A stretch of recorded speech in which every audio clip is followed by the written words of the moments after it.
That's how she learns to behave." Those words made my blood run cold.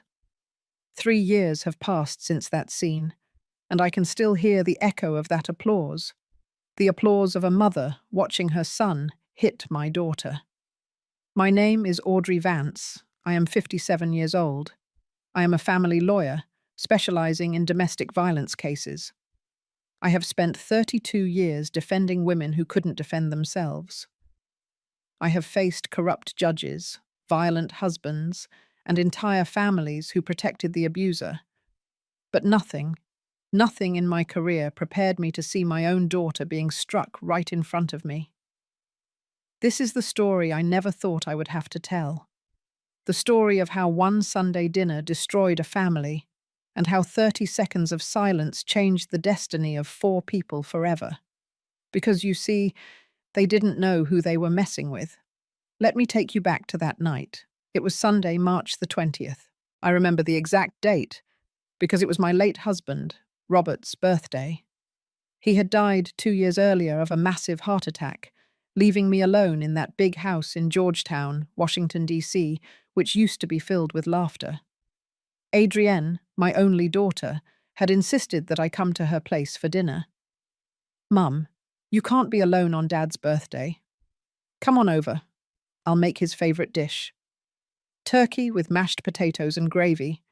My daughter, my Adrienne, 32 years old, a chemical engineer, a brilliant mind who had inherited her father's intelligence and my tenacity, or so I thought.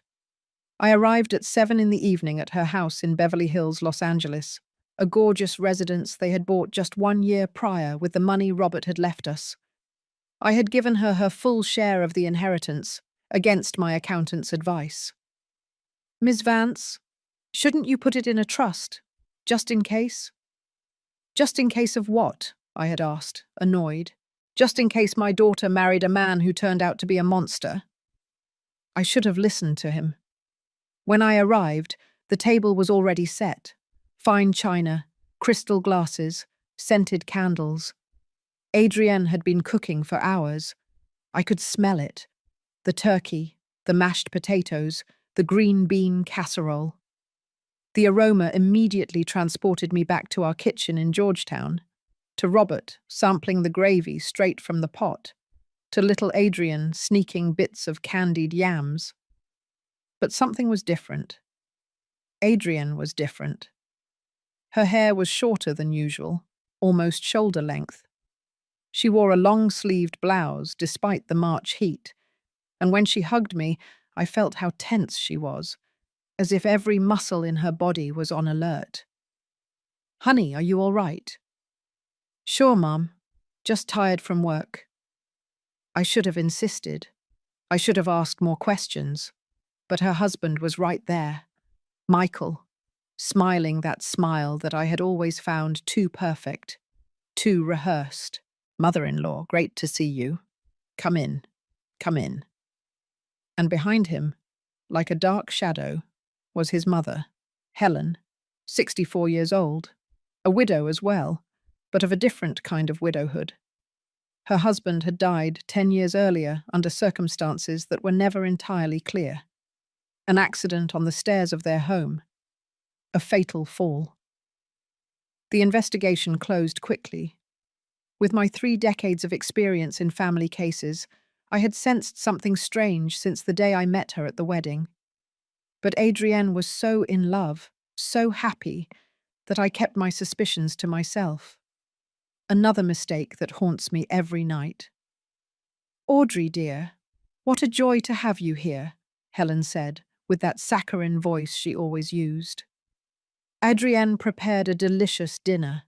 My son is lucky to have such a devoted wife." A devoted wife. Those words. As if Adrienne were a servant who had to earn her place in that house. In the house that she herself had paid for with her inheritance.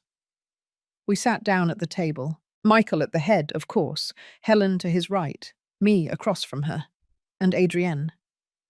Adrienne caught between her husband and her mother-in-law, trapped between 2 walls. The dinner started quietly, too quiet. Helen talked and talked about her new decorating project, about her friends from the country club, about how wonderful it was to have her son so close now that he lived in the same neighborhood. I ate in silence, observing. I watched as Adrienne served the food with trembling hands. I watched as Michael didn't even say thank you. I watched as Helen subtly criticized every dish. The mashed potatoes are a little salty, don't you think, son? The biscuits are kind of cold. Back in my day, wives got up earlier to have everything perfect. And I watched as my daughter, my brilliant, strong, independent daughter, shrank with every word. Then it happened. Adrienne was pouring more water into Michael's glass when her hand trembled just a little. Barely a drop fell onto the white tablecloth. The silence that followed was deafening. Michael slowly put his fork down on the plate. The sound of metal against the porcelain echoed like a gunshot in that dining room. "Do you see what you did?" he said, his voice dangerously calm. My daughter opened her mouth to apologize, but he didn't give her time. What happened next occurred in slow motion, yet it was so fast I could barely process it. Michael rose from his chair and slapped my daughter, once, twice, 3 times. The sound of his hand against Adrienne's face filled the dining room. My daughter fell from her chair, hitting the marble floor. And then I heard the applause. Helen was clapping. "That's how she learns to behave," she said with a satisfied smile. "A clumsy wife needs correction. I had to educate my husband this way too. It's for her own good." My blood ran cold. For 30 seconds I couldn't move, couldn't breathe. 32 years defending women victims of violence, and I couldn't react when it happened before my eyes. But those 30 seconds were not paralysis. They were calculation, because in my head, I began to process everything I was seeing with the coldness of a lawyer who had seen this hundreds of times. The power of control, the forced submission, the normalized violence, the complicit family, and something more. I saw the glass of water with the slight condensation tremor on the table, the single drop that had fallen, the way Michael had reacted disproportionately. This was not the first time. I rose from my chair slowly without saying a word. Michael was looking at me with that arrogant smile, expecting me to scream, to make a scene, to become hysterical as he probably expected emotional women to do. But I didn't scream. I pulled my phone from my purse. My hands didn't tremble, not once, and I dialed a number I had on speed dial for 20 years. "Commander Vance," I said with a voice so cold that even I was surprised. "This is Audrey Vance. I need an immediate response unit at Park Avenue 345, apartment 802, domestic violence in progress, with witnesses. I am activating my phone's recording now." And I did it. I activated the recorder. I put the phone on speakerphone on the table and looked directly into Michael's eyes. "Repeat what you just did," I said. "Repeat what your mother just said. Please, I have all night." Michael's face changed color, from arrogant red to ghostly white in 3 seconds. You can't." "I am a lawyer specializing in gender violence for 32 years, I said in the same cold voice. "I have prosecuted 218 men like you. I have direct contact with the specialized district attorney's office, and you just hit my daughter in front of me, in front of your mother, who applauded and justified your violence, making her a legal accomplice." I walked over to Adrienne, who was on the floor, her face reddened and silent tears running down her cheeks. I helped her up carefully, checking for any serious injury. "Mom," she whispered. "Silence, my love. I'm talking now." Michael took a step toward me, but I raised a hand. "If you touch me, that's 3 more felonies: threatening, attempted battery against a key witness, and obstruction of justice." Do you want to keep adding years? Helen, for the first time all night, had stopped smiling. This is a family matter, she said, her voice trembling. You have no right to. I have every right in the world. I am a direct witness to a crime punishable by 3 to 6 years in prison, according to Article 201 of the Penal Code. And you, ma'am, as an active accomplice who justified and celebrated the violence, could face up to 4 additional years. Just then, we heard the sirens. Half an hour. I had told them they had half an hour to get there, but I had known Commander Vance for 2 decades. He knew that when I called, it was serious. They had arrived in 17 minutes. 3 patrol cars parked in front of the building. 6 officers came up to the apartment. Commander Vance walked in first, with that imposing presence I had learned to respect over hundreds of cases. Attorney Vance, he greeted me formally. Then he saw Adrienne, her face marked, still trembling. His expression hardened. We have flagrant offence, I told him. 3 blows, direct witness, partial recording on my phone, and accomplice present. The commander nodded and looked at Michael. Sir, you have the right to remain silent. What followed was pure protocol. Michael was arrested. Helen, too, as an accomplice. They were both handcuffed and taken to the patrol car. Before leaving, Michael looked at me with a hatred I will never forget. This isn't over, he said. My family has connections. We're going to... Your connections are worth nothing when there's solid evidence and witnesses, I interrupted him. And if you try to intimidate me or approach my daughter, I will personally make sure you spend every day of your sentence in the farthest prison from New York City. They took him away. And for the first time all night, I hugged my daughter. She cried in my arms for what seemed like an eternity. She cried years of silence, of fear, of feeling trapped in a nightmare she didn't know how to end. Why didn't you tell me? I asked her when she could finally speak. I was ashamed, Mum. You've always been so strong, always defending other women. How could I tell you that I myself was a victim? How could I accept that I married a man who turned out to be exactly the kind of monster you fight? I hugged her tighter. That ends today. And it did. But this story doesn't end with the arrest. This story is just beginning, because what Michael and Helen didn't know was that the universe has a very particular way of serving justice. And I was going to make sure that every one of their actions had its consequence. Sometimes we trust the wrong people too much. Have you also been disappointed by someone you loved? Tell me your story in the comments. I want to read them. Before I tell you what happened after that night, I need you to understand something important. I need you to know who Adrienne was before Michael. Because when you see a woman destroyed by violence, it is easy to forget that she was once a little girl who laughed without fear, that she was a teenager full of dreams, that she was a woman who walked through life with her head held high. Adrienne was born on July the 23rd, in the middle of summer.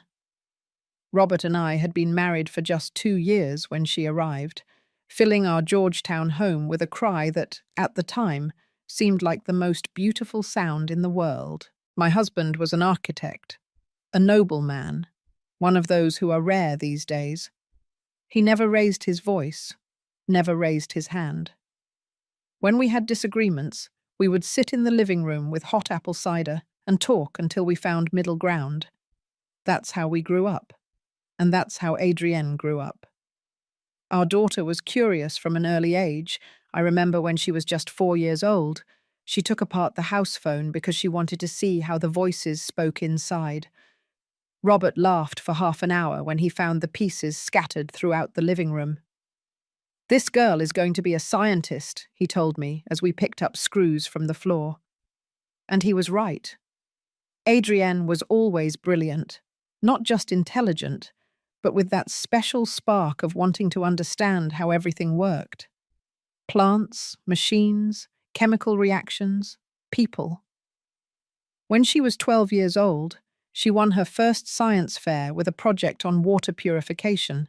I remember her face when they gave her first place, a mixture of pride and that genuine humility she never lost.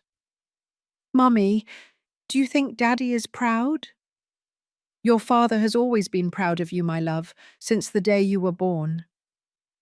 Robert was there, in the audience, his eyes bright with suppressed tears. That night, the three of us went out to dinner at Adrienne's favorite restaurant, a small place in Brooklyn that made the best buffalo wings in the whole borough. "To our scientist," Robert toasted, raising his glass of iced tea. "To our family," I said. "To being together," Adrienne added with that smile that lit up any room. Together. That word was like an anchor for us. We didn't have much money in those years. Robert's career was just taking off, and I was still building my reputation as a lawyer. But we had something more valuable. We had each other. Sundays were sacred in our house. Robert cooked barbecue ribs. It was his specialty, a recipe he had inherited from his grandmother in Texas. He spent hours mixing spices, adjusting the sweetness of the molasses with the heat of the chipotle peppers. Adrienne and I were his official assistants. She measured the ingredients with scientific precision. I told the family stories that my husband loved to hear. "Did I tell you about Mrs. Smith's case?" I would ask while chopping onions. "Mom, you've told us that case like 20 times," Adrienne would laugh. "But this time I have new details." And that's how we spent our afternoons. Amidst laughter, simmering barbecue sauce, and the smell of the cornbread that Robert insisted on making from scratch because the box kind just wasn't the same. Those Sundays. How I miss those Sundays. Adrienne grew up fast. Too fast. As all children do when you're not paying attention. Suddenly she was 15 years old, then 18, then she was starting college. She studied chemical engineering at MIT. She was always at the top of her class. Not because she was an obsessive perfectionist, but because she genuinely loved what she did. She would come home excited, talking about exothermic reactions, mass balances, industrial processes that I could barely understand. "Mummy, did you know we can convert organic waste into clean energy? It's fascinating." Robert and I listened to her, captivated, proud to have a daughter so passionate about changing the world. When she graduated with honors at 24, Robert cried throughout the entire ceremony. He didn't bother to hide the tears. He was too happy, too proud. "That's my daughter," he would tell anyone sitting nearby. "That's my Adrienne." After the graduation, we took a picture, all three of us together. That photograph is now framed in my living room. Adrienne in the middle, holding her diploma, with Robert and me on either side, hugging her. We are all smiling. We didn't know that would be one of the last complete photos we would have as a family. Adrienne got a job immediately at a major pharmaceutical company. She was a researcher, developing new processes for more accessible generic medications. Her dream had always been to do science that helped people. "I don't want to work just for money, Mum. I want my job to mean something." And it did. In 2 years, she was a project leader. She published 3 articles in international scientific journals. She traveled to conferences in Europe and the United States. She was independent, successful, happy. She lived alone in a small but cozy apartment in Boston's South End. On weekends, she would go running in the Boston Common, go out with her college friends, visit museum exhibits, and every Sunday without fail, she would come home for Dad's barbecue ribs. That was our untouchable tradition. Until she met Michael. It was at an industrial engineering conference 5 years ago. He worked at a consulting firm, presenting a project on process optimization. Adrienne was there as a representative of her pharmaceutical company. "Mummy, I met someone," she told me that afternoon on the phone, with an excitement in her voice I hadn't heard before. My heart skipped a beat, not from joy, but from that premonition every mother has when her daughter is growing up, when she is about to share her life with someone else. "Tell me about him." "His name is Michael. He's an industrial engineer. He's smart, funny, and he has incredible eyes. We talked for 3 hours after the conference. 3 hours, Mum. I didn't even notice the time.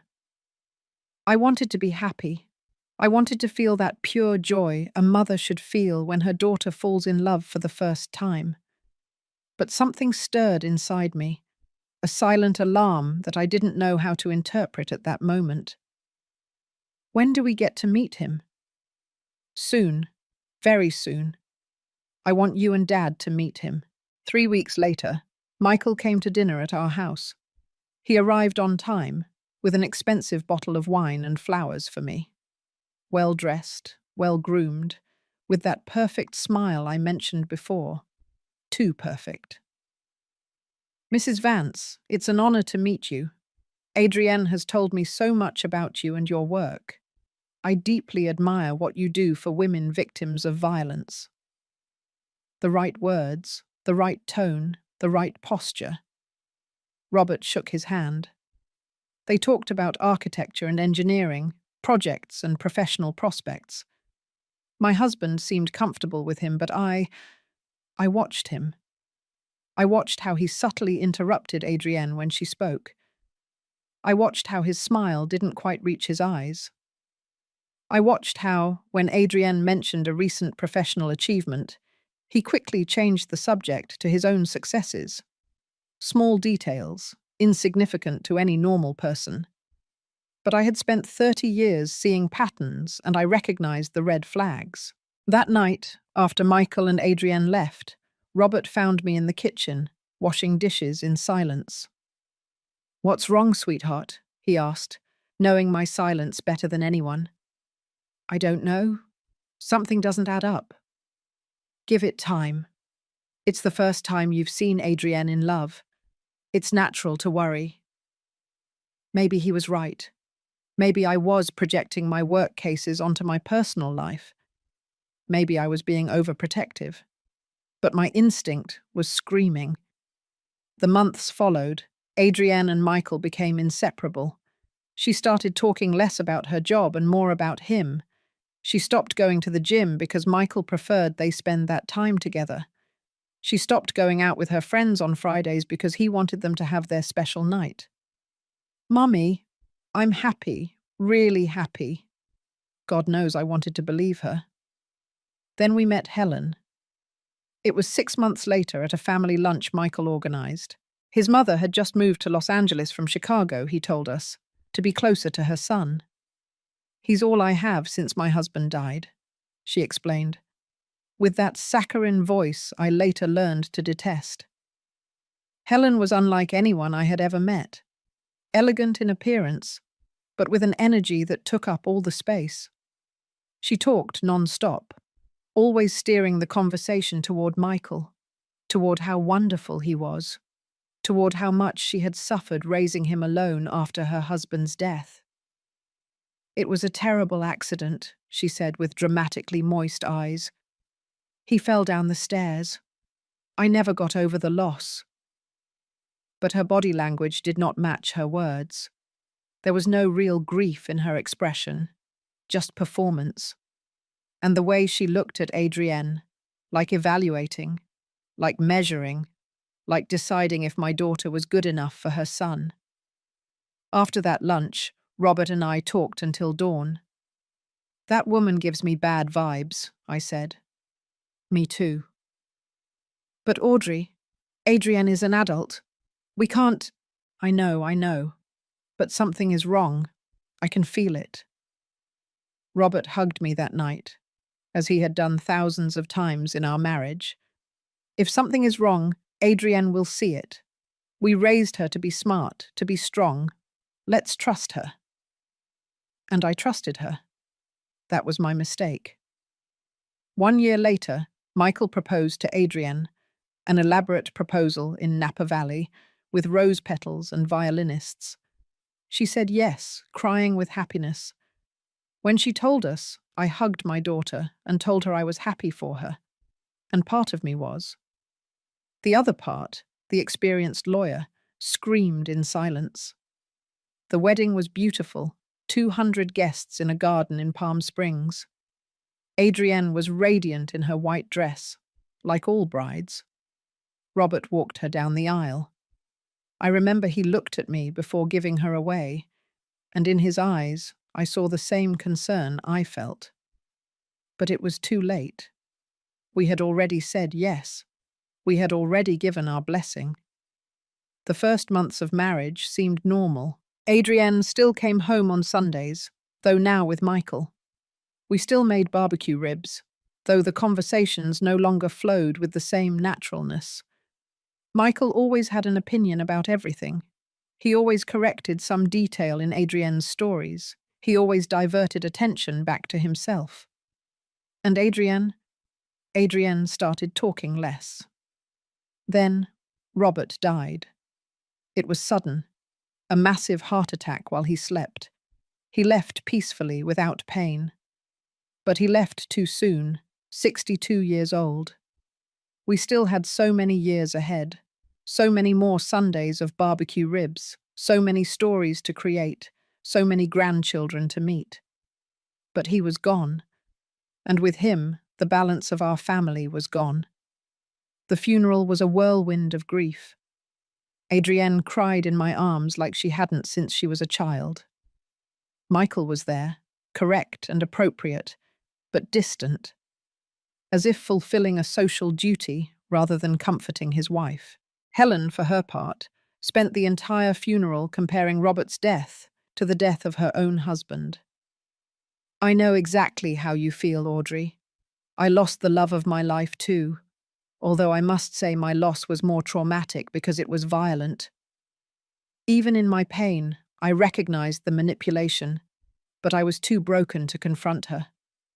The weeks after the funeral were the darkest of my life. The Georgetown house felt empty, filled with ghosts of a life that no longer existed. Robert's coffee mug still on the kitchen counter, his bathrobe hanging in the bathroom, his architecture books in the study. Adrienne came every day. She stayed with me. She prepared food that I couldn't eat. She forced me to shower, to get out of bed. "Mom, you have to keep going. Dad would want you to keep going." And she was right. But going on without Robert was like breathing without air. It was during those months that Michael began to change, or maybe he didn't change, but rather showed who he had always been. He started suggesting that Adrienne shouldn't visit me so much. "Your mother is fine. She needs to learn to be independent." He started criticizing her work, her clothes, her hours. "Why are you getting home so late from the office? What are you really doing?" And Adrienne, devastated by her father's loss, vulnerable and seeking stability, began to give in. She stopped coming as often. She stopped telling me so much. She stopped being the woman she had been. I noticed it in the phone calls, in how her voice had lost its sparkle, in how she always spoke in whispers, as if someone were listening. "Honey, are you all right?" "Yes, Mum. Just tired from work." The same answer, over and over. And I, consumed by my own grief, didn't insist enough. Another mistake I carry. 6 months after Robert's death, the inheritance arrived. Robert had been a successful architect. He had invested well. He had saved, thinking of our future. He left Adrienne and me a considerable amount. I gave Adrienne her complete half, without restrictions, almost $6 million. "Mom, this is too much. You should keep more." "No, my love. Your father wanted you to have security. He wanted you to be able to follow your dreams without financial worries." With that money, Adrienne and Michael bought the house in Beverly Hills, a beautiful residence that should have been a home filled with love, but it became a prison. Visits became more spaced out. Adrienne always had an excuse: work, remodeling, commitments with Michael's family. When I saw her, I noticed subtle changes: shorter hair, more conservative clothes, heavier makeup. "Mum, I like this new style." But in her eyes, there was something I had never seen before: fear. And I, blinded by my own pain, by my own grief, didn't recognize it until that night. That darn night of March the 20th, the night that changed everything. The night I finally opened my eyes and saw what had been happening right under my nose for 2 years. My daughter was not okay. My daughter hadn't been okay for a long time, and I had been too lost in my own sadness to realize it. But that night, when I saw those 3 blows, when I heard that applause, when I felt my blood run cold, that night I recovered my purpose. That night I remembered who I was. Audrey Vance, lawyer, fighter, mother, and no one, absolutely no one, was going to touch my daughter without consequences. As I tell all this, I think about where you might be listening. Write the name of your city in the comments. The first fracture was not a blow. It was something much more subtle, much more dangerous. It was a word. Let me explain. After that night of March the 20th, when Michael and Helen were arrested, Adrienne stayed with me at the Georgetown house. I didn't want her to return to that Beverly Hills residence. Not that night. I needed to have her close, to make sure she was safe. I took her to her old room, the one we had kept exactly as she had left it when she moved out. Her twin bed with the sky blue quilt she herself had chosen at 15. Her diplomas and awards still hanging on the wall. The photograph of her with Robert at her graduation on the desk. "Mum, it's been so long since I slept here," she said, in a voice so small it broke my heart. I helped her change. I gave her a clean pair of my pajamas. I made her chamomile tea with honey, just like I did when she was a little girl and couldn't sleep. We sat on her bed, just like so many nights of her childhood. "Tell me everything," I said softly. "From the beginning. I need to know when it started." Adrienne remained silent for a long time. She stared at her teacup, watching the steam rise in delicate spirals. Finally, she spoke. "Remember our honeymoon in Greece?" Of course I remembered. It had been 3 years ago. Adrienne returned with hundreds of photographs. The impossibly blue sea of Santorini, the ruins of Athens, the sunsets in Mykonos. In all the photos, she was smiling. She looked radiant. She looked happy. "On the last night in Santorini," Adrienne continued, "we were having dinner at that restaurant overlooking the sea. Remember I sent you that picture?" I nodded. I remembered it perfectly. Adrienne in a white dress, the sun setting behind her, her wide, genuine smile. We had been drinking wine. We were celebrating. A waiter came up to our table. A young Greek guy, very kind. He asked me in English if everything was okay with the food. I told him yes, that everything was delicious. We talked for maybe 30 seconds. Adrienne took a sip of her tea. Her hands trembled slightly. When the waiter left, Michael went silent. I thought he was enjoying the view, the moment. But when I looked at him, he had that expression I later learned to fear. What expression? Cold, distant, as if I were suddenly a stranger. What happened? We finished dinner in silence. We returned to the hotel. I thought he would get over it, that maybe it was the wine or the travel exhaustion. But when we got to the room, he closed the door and looked me straight in the eyes. Adrienne paused. She took a deep breath. I continued waiting, giving her the space she needed. He called me a flirt. That single word.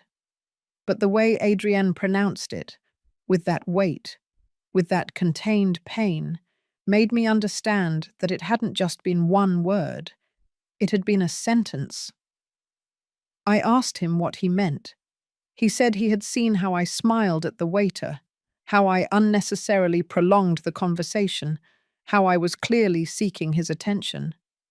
Adrienne, I told him he was crazy, that I had just been polite. That's how I was with everyone. And then he laughed. He laughed, Mum, but it wasn't a normal laugh. It was a condescending laugh, as if I were a silly girl who didn't understand the world. What did he say to you? He said, maybe I didn't realize what I was doing, that maybe I was so naturally flirtatious that I didn't even notice it, that his mother had warned him that overly independent women like me sometimes didn't know how to behave appropriately in a marriage. I felt the rage rising in my throat, but I contained it. I needed to hear everything. I spent the rest of the night apologizing, Mum, apologizing for something I hadn't done, because he made me feel that maybe I had done something wrong without realizing it, that maybe I had been inappropriate, that maybe I needed to be more conscious of how my actions could be misinterpreted. That was the first fracture. I didn't realize it at the time. I thought it was a misunderstanding. I thought he was being sensitive because it was our honeymoon and he wanted everything to be perfect. Adrienne wiped away a tear that had begun to fall. But the next day, at the airport on the way back, he bought me flowers, red roses. He hugged me and told me he was sorry, that he had overreacted, that it was because he loved me so much that the idea of losing me made him irrational.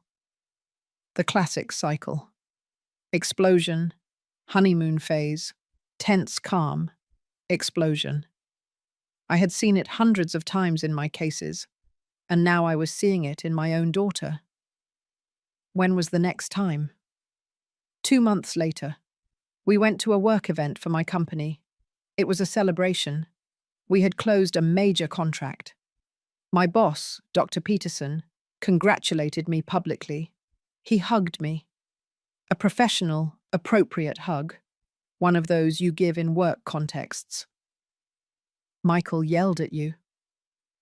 That night he yelled at me for the first time. He said I had humiliated him, that everyone at that party had seen how I allowed my boss to touch me, that I clearly had no respect for our marriage. I explained that he was my boss, that it had been a professional hug, that there were 50 other people there. But he wouldn't listen. He kept screaming. He called me naive. He called me stupid. He said my boss obviously wanted something more, and that I was too dumb to realize it.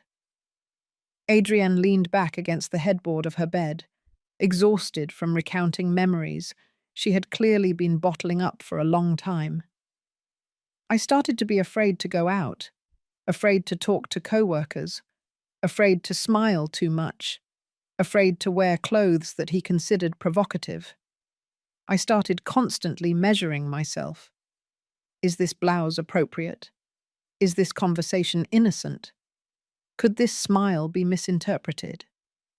Honey, that is psychological violence. It's control. I know, Mum. I know it now.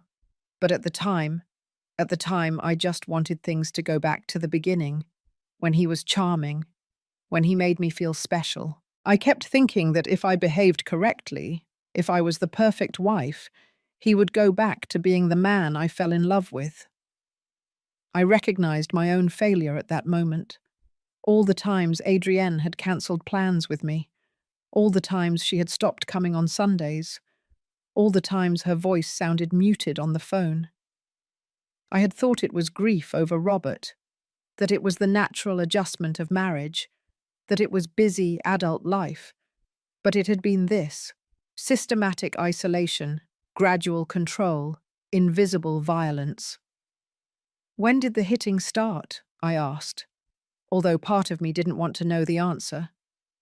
Adrienne closed her eyes. 8 months ago, a few days after we bought the house. The house she had bought with her father's money, the money Robert had left, so she would have security, freedom, options. The irony was cruel. I was excited about the house. I wanted to decorate it, make it ours. I hired an interior designer, a very talented young man recommended by a friend. His name was Sean. I already knew where the story was going. Sean came often, taking measurements, showing me options for colours, for furniture. He was professional, always, but Michael didn't like it. He said he spent too much time at our house, that he clearly had intentions. I told him he was gay, Mum. Sean was openly gay. He was engaged to his partner. I showed him his Instagram profile, where he was clearly seen with his fiancée. But Michael didn't care. He said he could be bisexual, that he could be lying, that I was too trusting. He forbade me from continuing to work with Sean. I had to fire him, invent an excuse. Sean felt awful. He thought he had done something inappropriate. I had to lie to him. And that's when we had the worst argument until then. I told him he was being irrational, that he had no right to control who I worked with, that it was my house too, bought with my money. Adrienne opened her eyes. They were red, swollen. He shoved me against the wall. He didn't hit me, not with a closed fist, but he shoved me so hard that I hit my head against the drywall. I saw stars for a few seconds. I felt nauseous. He apologized immediately. He cried. He said he didn't know what came over him, that I had provoked him by mentioning my money when we were supposed to be a team, that he was under a lot of stress at work, that his mother was sick and he was worried. Adrienne, he bought my forgiveness, Mum.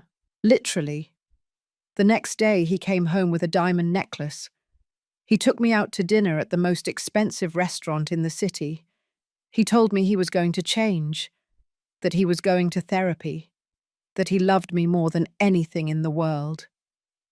Did he go to therapy? He went to 2 sessions. Then he said the therapist didn't understand him, that the therapist was taking the women's side and that it wasn't fair. Of course not. Abusers never accept responsibility. They always find excuses. They always blame others. They always play the victim. The following months were a roller coaster. Some weeks he was the perfect man. He brought me flowers. He wrote me sweet messages. He treated me like a queen. Other weeks he was a stranger, cold, critical, controlling. And Helen, I said. Where was Helen in all this? Adrienne's face hardened. Helen made everything worse, Mum. She moved closer to us 6 months ago. She bought an apartment 3 blocks from our house. 3 blocks. 3 blocks. And she started coming over every day. Every single day, Mum. Sometimes without calling ahead. She would come in with her keys because Michael had given her a set, and walk in as if it were her own house. One day, I got home from work and found her reorganizing my kitchen, moving my things, throwing away spices that she claimed were no longer good, changing the placement of the dishes. I told her with all the politeness possible that I appreciated her help, but I preferred to organize my own kitchen. Do you know what she answered? I shook my head.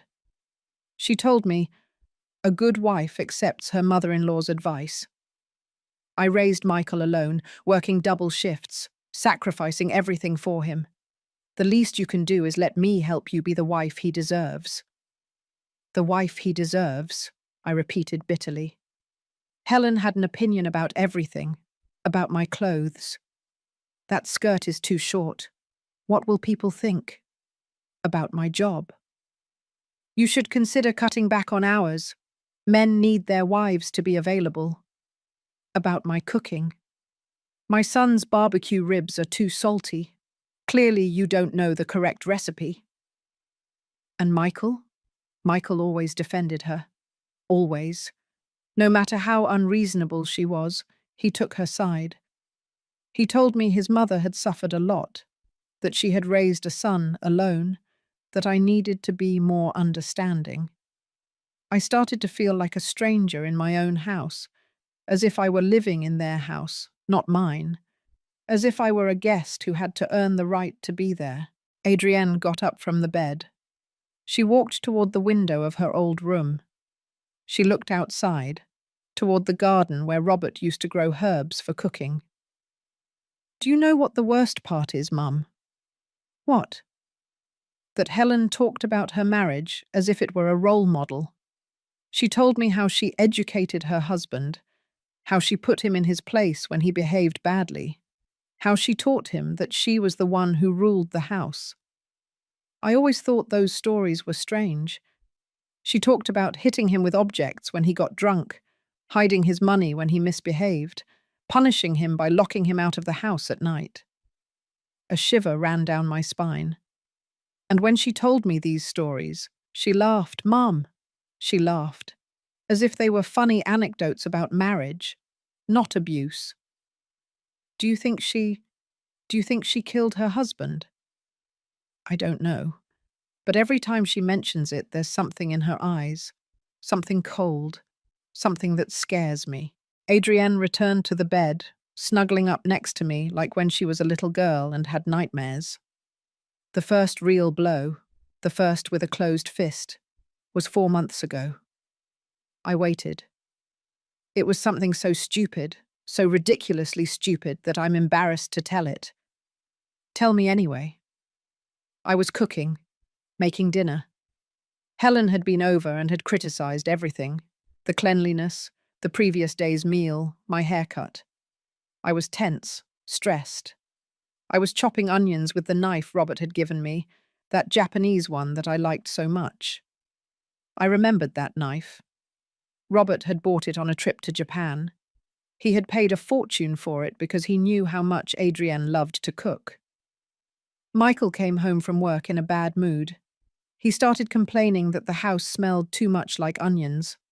I explained that I was cooking. He said I could have ventilated better. I told him the windows were open. And then, for no reason, no real provocation, he said, "You're worthless. You can't even do the simplest thing without messing it up." I turned to look at him, surprised, and he took that as a challenge. Adrienne instinctively touched her jaw, as if the pain was still there. He hit me. A punch straight to the jaw. I fell to the floor. Dad's Japanese knife fell and bent against the tile. Silent tears were streaming down my face. I couldn't hold them back. I stayed there, on the floor of my kitchen, bleeding from my mouth, staring at Dad's broken knife. And all I could think was, "Dad, I need you. I don't know what to do without you." I hugged her tighter. Helen was there. She saw everything. Do you know what she did? What? She knelt beside me and said, "Wives have to learn when to keep their mouths shut. I learned that lesson many years ago. Now it's your turn." After that, Michael locked himself in his study. Helen helped me clean up the blood. She gave me ice for my jaw. She taught me how to put makeup on the bruise. "Yellow corrector first, then your skin tone, then powder." She explained it to me with all the calm in the world, as if it were a normal beauty tutorial. I asked her if she had gone through this, if her husband had ever hit her. She looked me straight in the eyes and said, "No, dear. I was smarter. I learned to control the situation and before it escalated." The pieces were starting to click into place in my head. Helen had not been a victim. Helen had been a perpetrator, and now she was raising a second generation of violence, with Michael as her tool. "Why didn't you tell me?" I asked, although I knew the answer. "Because I was ashamed, Mum. Because all my life I saw you defending other women. Because you are strong, unbreakable, brave. How could I tell you that I, your daughter, had become exactly the type of woman you rescue? Besides," she continued, "Michael always apologized afterward. He always promised to change, He always convinced me that it had been my fault for provoking him. And part of me was still in love with the man I met 5 years ago. I kept hoping that man would come back. But he wasn't going to come back. No, because that man never existed. He was a mask, and the mask fell off when I was already trapped. We were silent for a long time. The living room clock chimed 3 in the morning. "What's going to happen now?" Adrienne finally asked. "Now," I said with a determination I hadn't felt in years. "Now we are going to make sure Michael and Helen face the consequences of every one of their actions. We are going to use every legal tool we have, and we are going to get your life back." "What if he gets out? What if he comes looking for me?" "He's not going to get out. Not if I can help it. And if he does, he's going to have a restraining order so solid that he won't even be able to think about you without violating the law." Adrienne finally smiled, a small, weak, but genuine smile. "I missed you, Mum. I missed this version of you, the warrior. I never left, honey. I was just asleep for a while, but I woke up." That night, we both fell asleep in her bed, hugging like when she was 5 years old, and storms scared her. But this time, the storm had already passed. Or so we thought, because what we didn't know was that Michael and Helen were not going to give up so easily, and that the real battle was just beginning. I still wonder if I did the right thing by calling the police that night, or if I should have planned more carefully. What about you? What would you have done in my place? The days after the arrest were strange, strangely quiet, strangely peaceful, as if the world had pressed pause. Adrienne stayed with me in Georgetown. We didn't talk much about going back to the Beverly Hills house. Neither of us wanted to face that conversation yet. In the mornings, I made hot apple cider, just like Robert did. Adrienne would sit at the kitchen counter, wrapped in one of my robes, looking out the window at the garden. Sometimes we talked.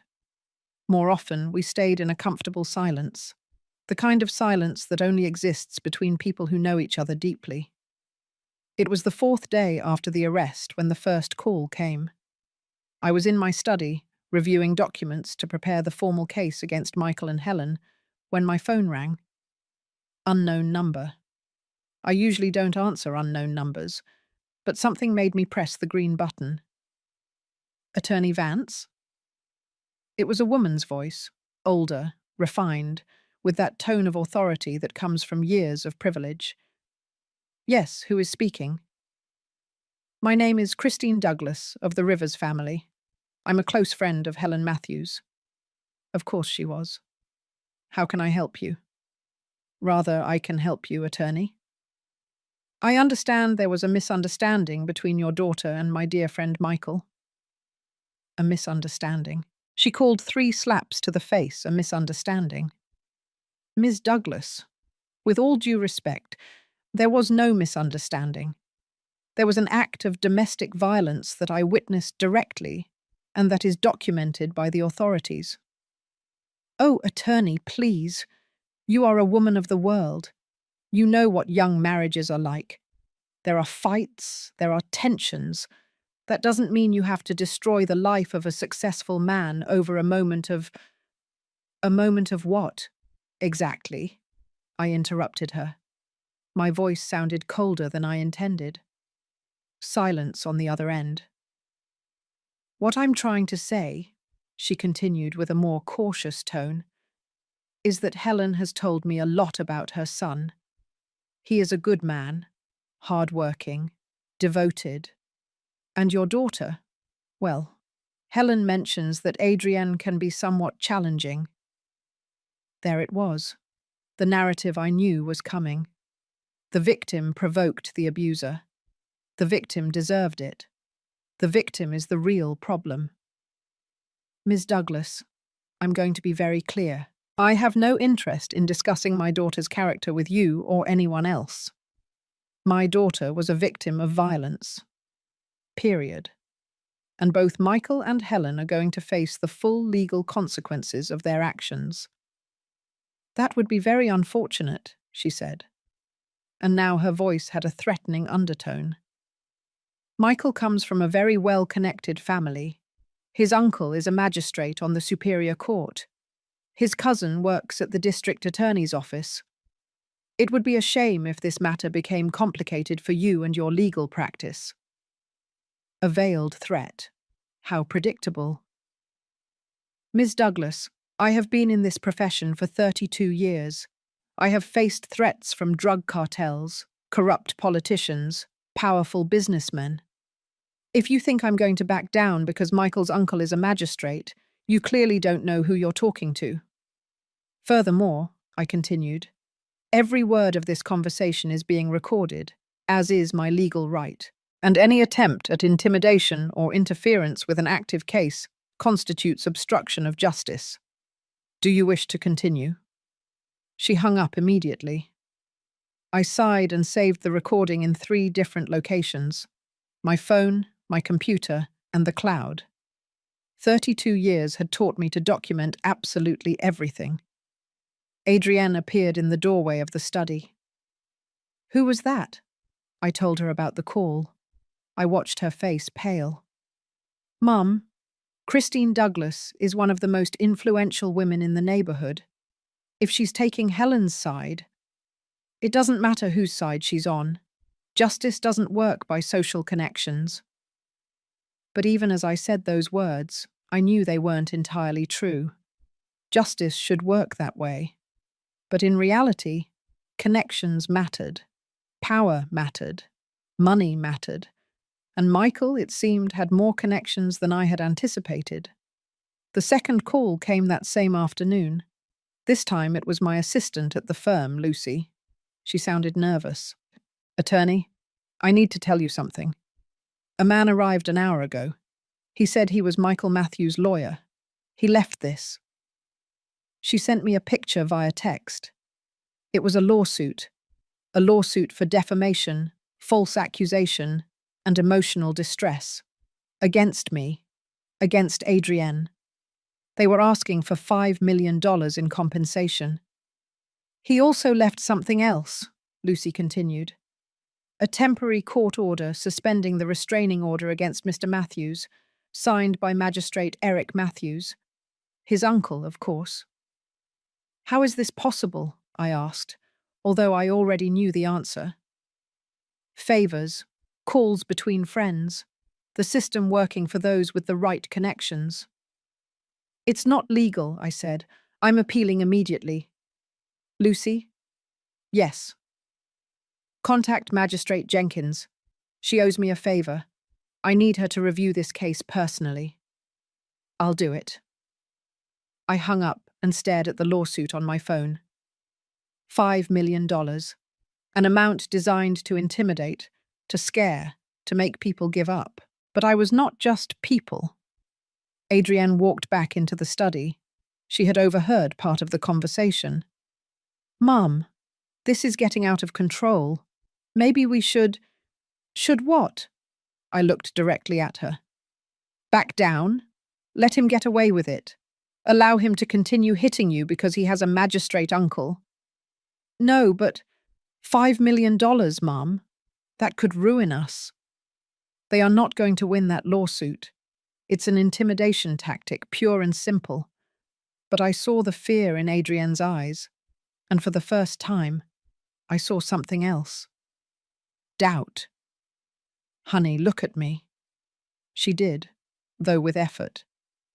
Are you thinking of going back to him? Silence. Adrienne, answer me. I don't know, she whispered. I don't know, Mum. All of this it's too much. The calls, the lawsuits, the threats, and Michael. Michael has been texting me. My blood ran cold for the second time that week. What? He's texting me from his lawyer's phone. Long messages. He says he's sorry, that he's in therapy, that he finally understood what he did wrong, that Helen is also getting psychological help, that if I give him one more chance, he will prove that he can change. Adrienne, I know what you're going to say. I know it's manipulation. I know he's probably lying. But Mum, her eyes filled with tears, what if this time it's true? What if he really is going to change? We were married for 3 years. That has to mean something. I got up from my desk and took my daughter's hands in mine. Do you know how many times I have heard that exact story? How many women have sat exactly where you are now, telling me exactly the same words? But they are not me. You're right. They are not, because many of them were not lucky enough to have someone to help them get out. Many of them went back. And do you know what happened? Adrienne shook her head, but I think she already knew the answer. Some are in hospitals, some are in wheelchairs, some are in cemeteries. Michael wouldn't kill me. That is exactly what all of them thought. We were silent. I could see the internal battle on my daughter's face. The rational part fighting against the emotional part. The part that knew the truth against the part that still wanted to believe in the fairy tale. Let me show you something, I said. I took her to my home office, opened my computer, and showed her statistics. Cold, hard, undeniable numbers. 70% of women who return to their abuser after the first serious incident suffer more severe violence. 43% end up in the hospital within the first year. And look at this number.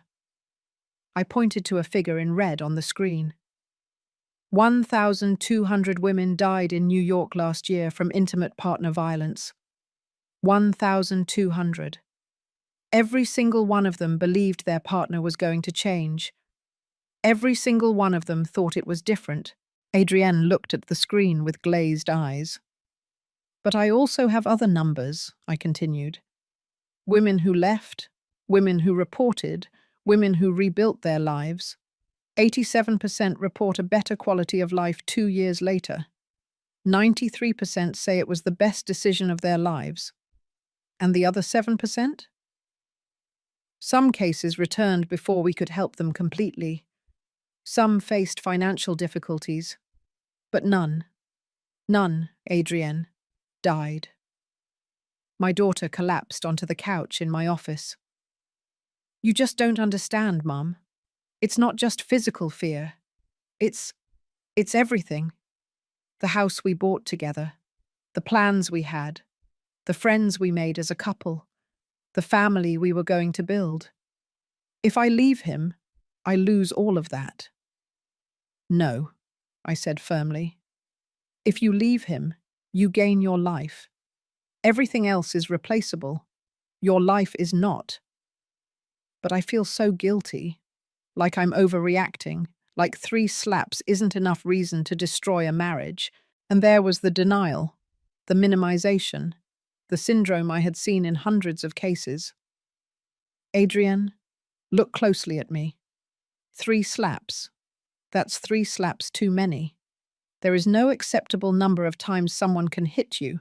0 is the correct number. 0. But what will people think, my friends, my colleagues, his family? Do you care more about what strangers think than your own safety? It's not that. It's just complicated. No, honey. It's simple. He hit you. He is the guilty one. You are the victim. There are no nuances there. Adrienne was quiet for a long moment. Can I at least read the messages? Can I at least hear what he has to say? Every fiber of my being wanted to say no. I wanted to forbid her from having any contact with Michael. But I also knew that if I pressured her too much, I could push her away. Fine, I said carefully, but with conditions. 1, I read the messages with you. 2, you don't reply without consulting me first. 3, we document everything in case we need to use it legally. Deal? She nodded. That night, sitting in her room, Adrienne opened her phone and showed me the messages. There were dozens, all from different numbers. The first one said, "Adrienne, my love, you don't know how sorry I am. I'm destroyed. These days in jail have given me time to think, to really see what I did. I was a monster to you. I don't deserve your forgiveness, but I ask for it anyway. Please, give me a chance to show you I can change. I love you more than my own life." Classic. Self-flagellation, followed by declaration of love. The second one. "I talked to a psychologist here. He diagnosed me with impulse control disorder related to childhood trauma. I finally understand where my violence comes from. My mother, she hurt me a lot when I was a kid. I know it's not an excuse, but it's an explanation. I'm working on it. For you. For us." Now he was blaming his mother. Interesting twist, considering Helen had applauded when he hit Adrienne. The third one. "I saw that my lawyer filed a lawsuit against you and your mum. Please believe me, I didn't want that. It was my family's decision.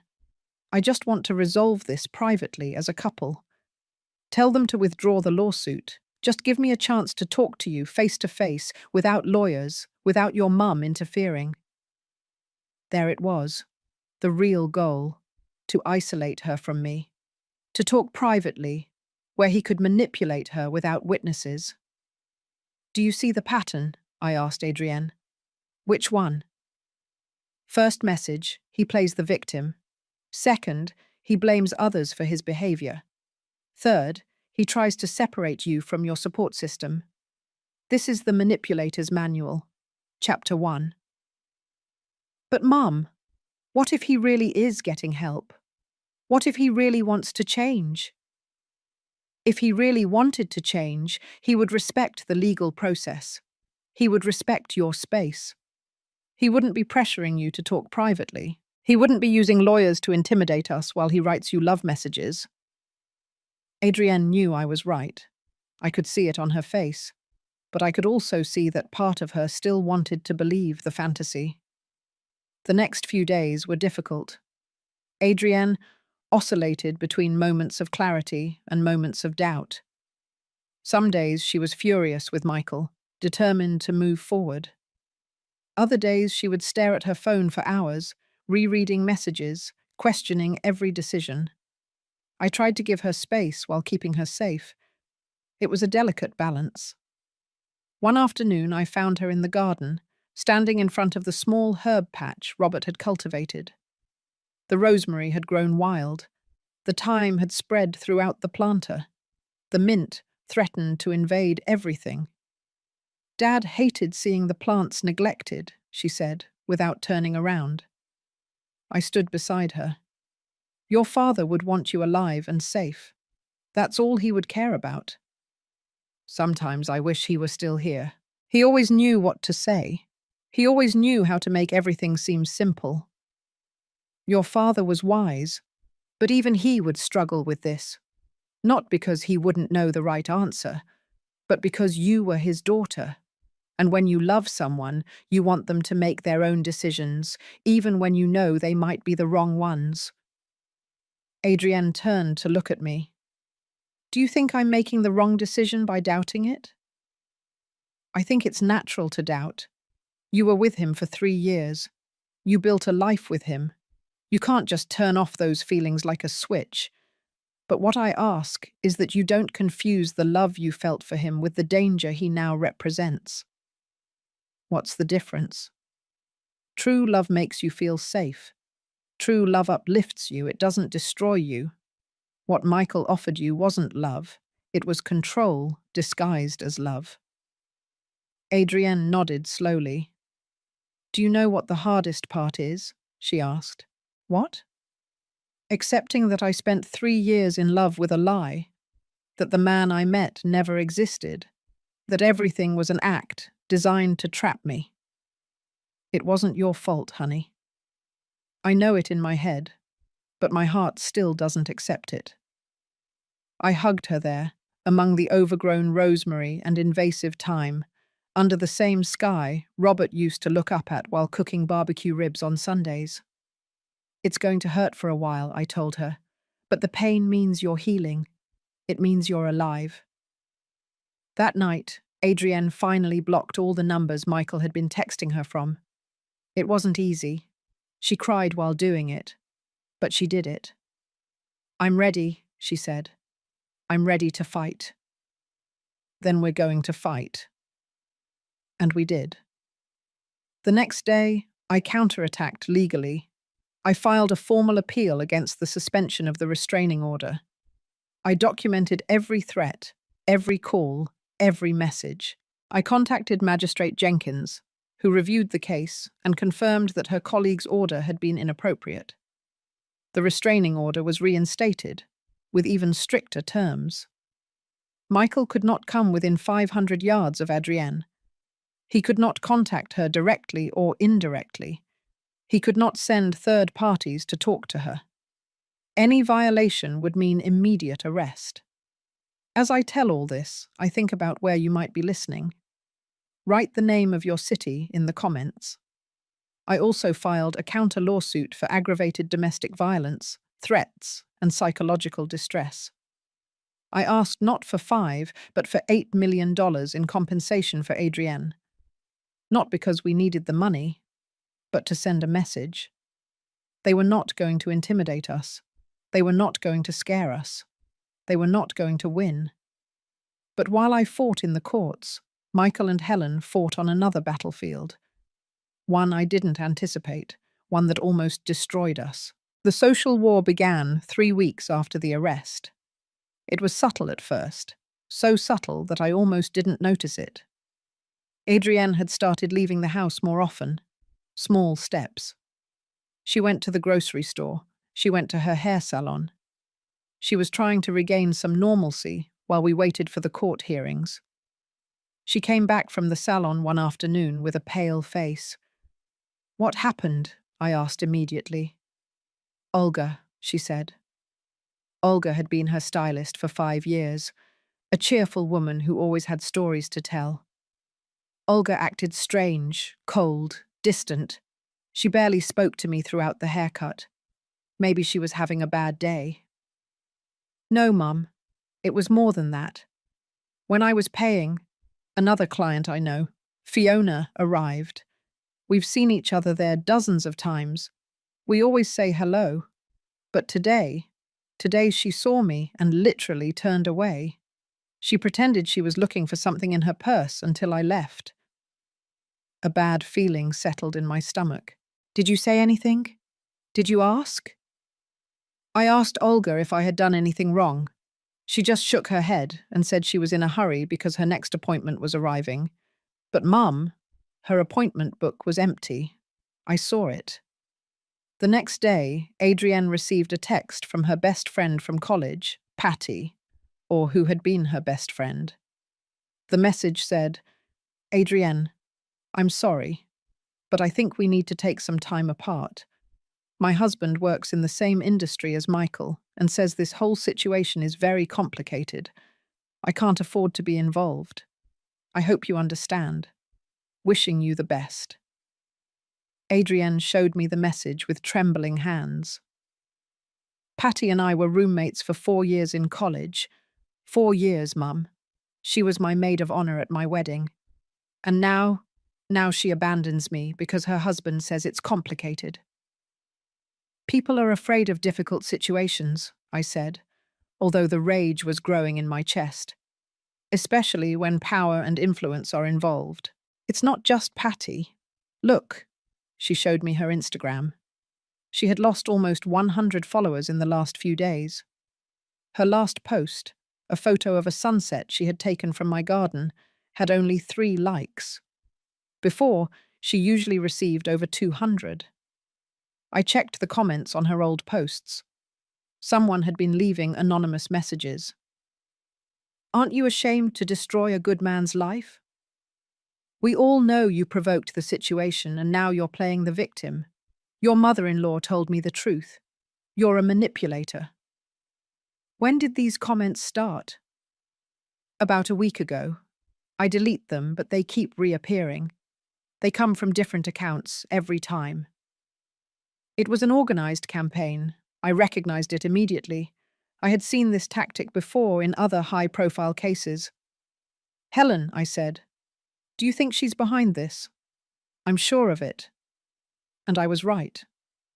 2 days later, my assistant Lucy called me urgently. "Attorney, you need to see this." She sent me a link to a blog. It was called "The Truth Behind the False Accusations." It was anonymous, but professionally designed. The most recent post was titled, "The Michael M. Case, When a Corrupt Family Destroys an Innocent Man." I read it with growing horror. The article painted Michael as a loving, successful husband, a victim of a radical feminist lawyer. Me and her manipulative daughter, Adrienne. It said we had made everything up to steal his money, that we had a history of falsely accusing men, that I had been reprimanded for unethical conduct on multiple occasions. Everything was a lie, every single word. But it was written convincingly, with anonymous sources, with confidential documents, with photographs taken out of context. There was a photo of Adrienne at a party, laughing and holding a glass of wine. The caption read, "Does this look like a traumatized woman?" Adrienne fled days after destroying her husband's life. The photo was from 6 months before the hitting, from a work dinner, but without context, it looked like evidence that she was lying. There was another photo of me leaving a courthouse, with a serious expression. The caption, "Audrey Vance, known for her aggressive tactics and her hatred of men, has found her next victim in her own son-in-law." "This is pure defamation," I told Lucy. "I'm going to sue." "Is there more?" she said, her voice strained. "The blog has been shared almost 3,000 times in the last 24 hours. It's in social media groups, on Twitter. There's even a hashtag, Justice for Michael. I felt dizzy. How is this possible? Someone is paying to promote it. Probably bots, fake accounts, paid influencers. This is a professional smear campaign, attorney. I showed the blog to Adrienne. I watched her read it with tears streaming down her face. "They're destroying my reputation," she whispered. "They're making it look like everything is my fault. What will they think at my job? What will my colleagues think?" As if the universe had heard her question, her phone rang. It was her boss at the pharmaceutical company, Dr. Mendez. Adrienne put it on speakerphone. "Adrienne, we need to talk," Dr. Mendez said without preamble. Her voice sounded uncomfortable. "Certain rumors have reached my ears about your personal situation." "Doctor, can I explain?" "I don't need explanations, but I need you to understand that this company has an image to protect. We cannot afford to be associated with scandal, whether true or false." My blood boiled. "Dr. Mendez," I intervened, "I am Audrey Vance, Adrienne's mother and her legal representative. What you are suggesting sounds dangerously close to wrongful termination based on her status as a domestic violence victim, which is protected by the Violence Against Women Act." Silence on the other end. "I am not firing anyone," the doctor finally said. "I am just suggesting that perhaps Adrienne needs to take some time off, a leave of absence, paid, of course, until all this is resolved." "How long?" Adrienne asked, her voice trembling. "Indefinite, for now." She hung up. Adrienne sank onto the couch. "They're destroying me, Mom, systematically, my social life, my reputation, now my job. What's next?" I didn't have to wait long to find out. That same afternoon, my accountant, Ernie, called me with alarming news. "Audrey, we have a problem. Someone filed a complaint with the IRS alleging that you have been evading taxes for years." "What? That's absurd." "I know. Your records are impeccable, but now you'll have to prove it. They're going to audit your firm, All your cases from the last 5 years, all your accounts. Who filed the complaint? It's anonymous. But Audrey, it came with documents, falsified documents, I'm sure. But very well done. Someone invested time and money in this. Helen, Michael, and their network of influences were attacking from all fronts. How long will the audit take? Months, maybe a year. And in the meantime, your reputation will be under scrutiny. Clients will hesitate. Cases could be delayed. I hung up and looked at Adrienne. They're playing dirty. What are we going to do? The same thing I always do. Fight with the truth. But even as I said those words, I felt the pressure. For the first time in 32 years of my career, I felt real fear. Not for me, but for my daughter, for what this war could do to her. The following days brought more revelations. We discovered that Helen had been organizing meetings with the wives of important men in her social circle. She told them her version of the story, that Adrienne was an unstable woman who had seduced her son for his money. Ironic, considering Adrienne had more money than Michael. That I had manipulated her into filing false charges. That they, as respectable women, should protect their own husbands from false accusations by supporting Michael. It was brilliant, in a twisted sense. Helen had turned the case into a class and gender war, painting herself and her son as victims of a feminist conspiracy, and many women believed her. One afternoon, Adrienne received an Instagram message from an account she didn't know. The message included photos. Photos of our Georgetown house. Photos taken from the street. Photos of the windows. Photos of the garden. The message read, "Nice house. It would be a shame if something happened to it." I immediately called Commander Vance. "This is direct intimidation. I need protection." "Attorney, I can put extra patrols on your street, but I don't have resources for 24-hour protection. And if something happens, let's hope it doesn't. In the meantime, document everything. Install security cameras. And be careful." That night, I installed cameras. I reinforced the locks. I bought a new alarm system. And for the first time in years, I slept with my phone next to the bed, ready to call 911 at any moment. Adrienne was in her room, but she wasn't sleeping.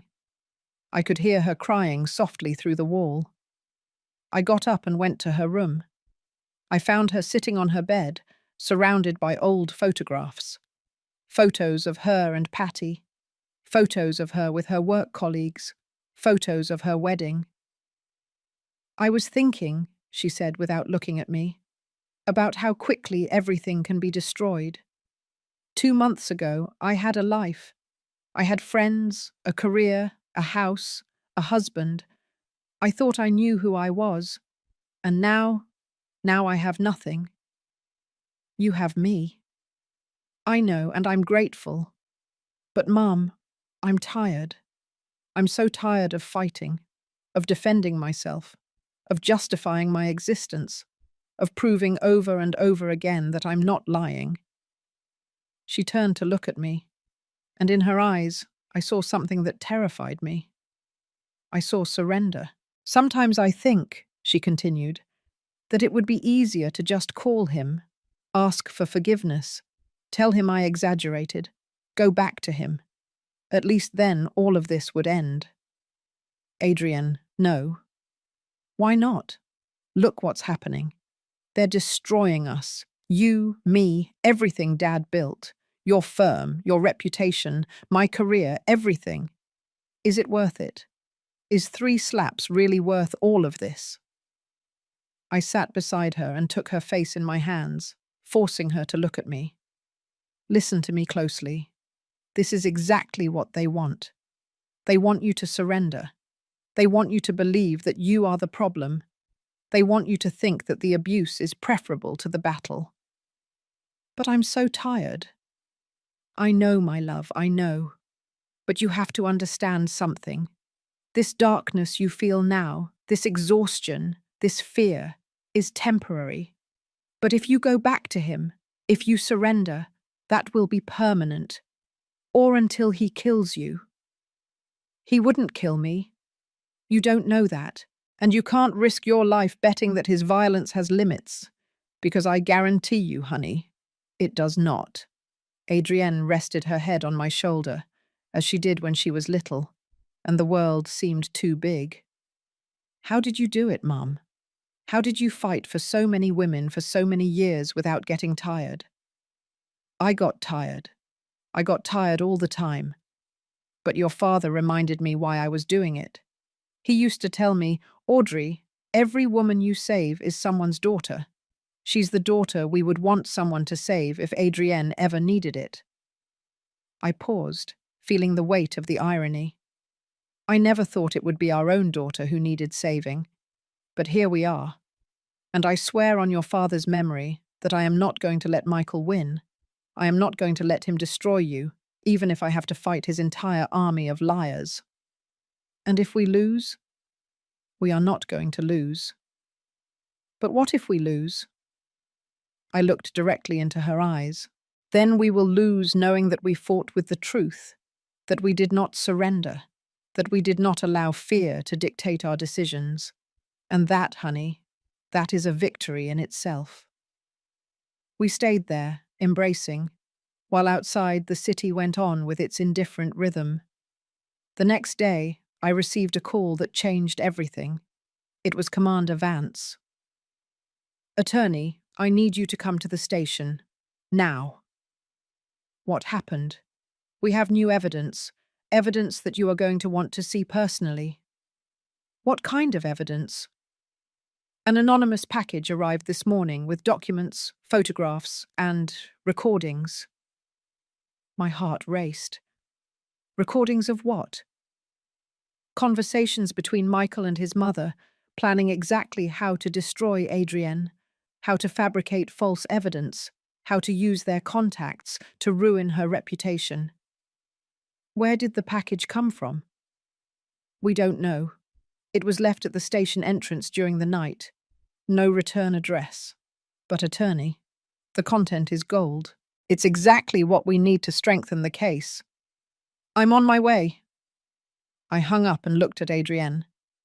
Get dressed. We have to go to the station. What happened? Someone is helping us.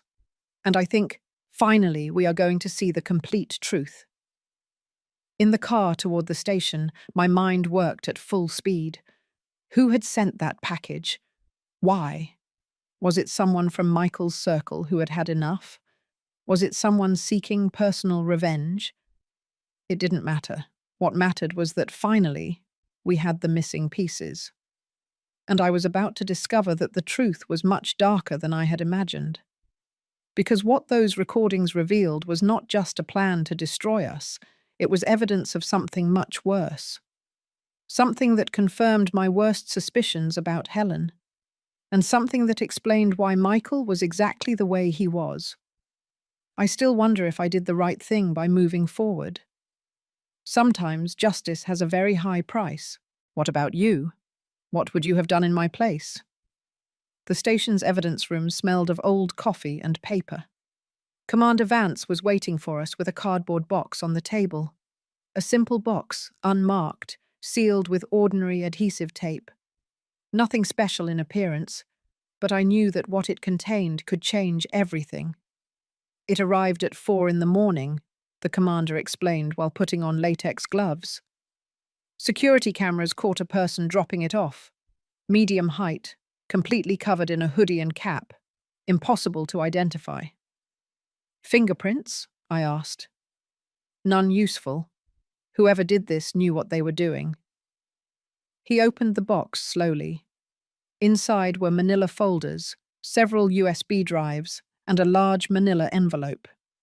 Let's start with this, he said, taking out one of the USB drives and plugging it into a computer. The screen lit up. It was an audio file. The commander pressed play. Helen's voice filled the room. It was unmistakable. that saccharine tone that I had learned to recognize. Don't be naive, Michael. That little girl and her mother are not going to stop. They have to understand who we are, who we've always been. Michael's voice responded. I already sent her the messages like you said. She's doubting, Mum. I can feel it. It's not enough for her to doubt. We need to completely destroy her credibility. I've already hired the public relations team. They are going to handle the blog, the social media, everything. By the weekend, half the city is going to think Adrienne is a calculating liar. And the lawyer? The mother? That one is trickier. She has a solid reputation. But everyone has secrets. I already put my private investigator on it. If he doesn't find anything real, we'll fabricate something. A false complaint to the IRS is already underway. Adrienne covered her mouth with her hand. Tears streamed down her face. The recording continued. Michael, listen closely. This you are experiencing is exactly what I experienced with your father. He also wanted to defy me. He also thought he could control me. And what did you do?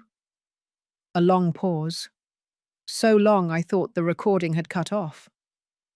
What I had to do, what you have to be willing to do if Adrienne doesn't come to her senses. Mom. Don't say Mom in that tone. I raised you. I sacrificed everything for you. After your father, after I had to deal with him, I worked double shifts to give you everything. And now you're going to let a spoiled little girl and her mother destroy what we built? No, of course not. Then listen to the plan. The commander paused the recording. There are 4 more hours, he said.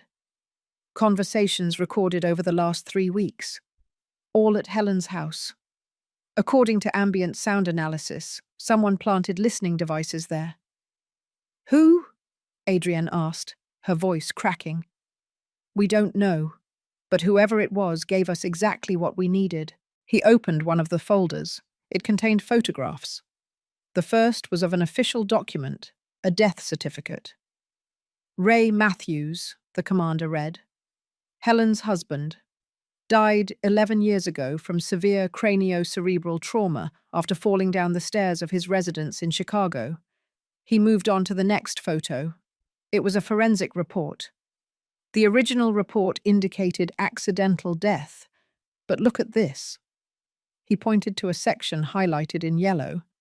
The medical examiner who performed the autopsy left marginal notes, notes that never made it into the official report. It says, injury pattern inconsistent with accidental fall. Multiple head contusions suggest repeated blows. Recommend further investigation. Why wasn't it investigated? I asked. Because the case was quickly closed by the prosecutor in charge, a man named Edward Matthews. Another Matthews? Ray's brother, Michael's uncle, the same one who is now a magistrate, and who tried to suspend the restraining order. The pieces clicked into place with terrifying clarity. Helen killed her husband, I said aloud, and the family covered it up. That's what the evidence suggests, the commander confirmed. But there's more. He pulled out another folder. It contained old photographs. One was of a handsome young man, smiling next to a much younger Helen. Ray Matthews in 1990, the commander explained. Successful engineer, came from a well-off family, married Helen when she was 22 and he was 30. He moved on to more photographs. A sequence that showed Ray at different ages. His smile progressively faded. In the last photos, his face showed tension, exhaustion, fear. According to testimonies from neighbors at the time, the marriage was problematic. Helen was extremely controlling. There were reports of yelling, broken objects, but in those years, no one intervened in family matters. And no one thought a woman could be the abuser, I added bitterly. Exactly. The last year of Ray's life, several acquaintances noticed changes in him. He was thinner, more nervous. He confided in a cousin that he wanted a divorce, but that Helen was threatening him. She said that if he left her, she would make sure he never saw his son. And no one did anything? The cousin testified in the original investigation, but his testimony was dismissed as unsubstantiated speculation. And after the case was closed, the cousin received threats. He stopped talking about the subject. Adrienne looked at the photos with horror. "Michael was 7 years old when his father died," she whispered. "He told me he barely remembered him. He said his father was distant, cold, that his mother was the one who really took care of him, protected him." "Helen rewrote the story," I said. "She made Michael believe his father was the bad guy, that she was the victim, the heroine. She raised him with that narrative." The commander nodded. "And now Michael reproduces exactly his mother's patterns. Control, violence, manipulation, but he sees himself as the justified victim." There was another folder. This one was thinner. "This," the commander said with a grave voice, "is the most disturbing." It contained Michael's childhood medical records. Between the ages of 7 and 12, Michael was taken to the emergency room 5 times, 2 broken arms, a fractured rib, multiple contusions. All times, Helen explained that they were accidents, that the boy was clumsy, restless. "She was hitting him," Adrienne said with horror. "Hitting her own son."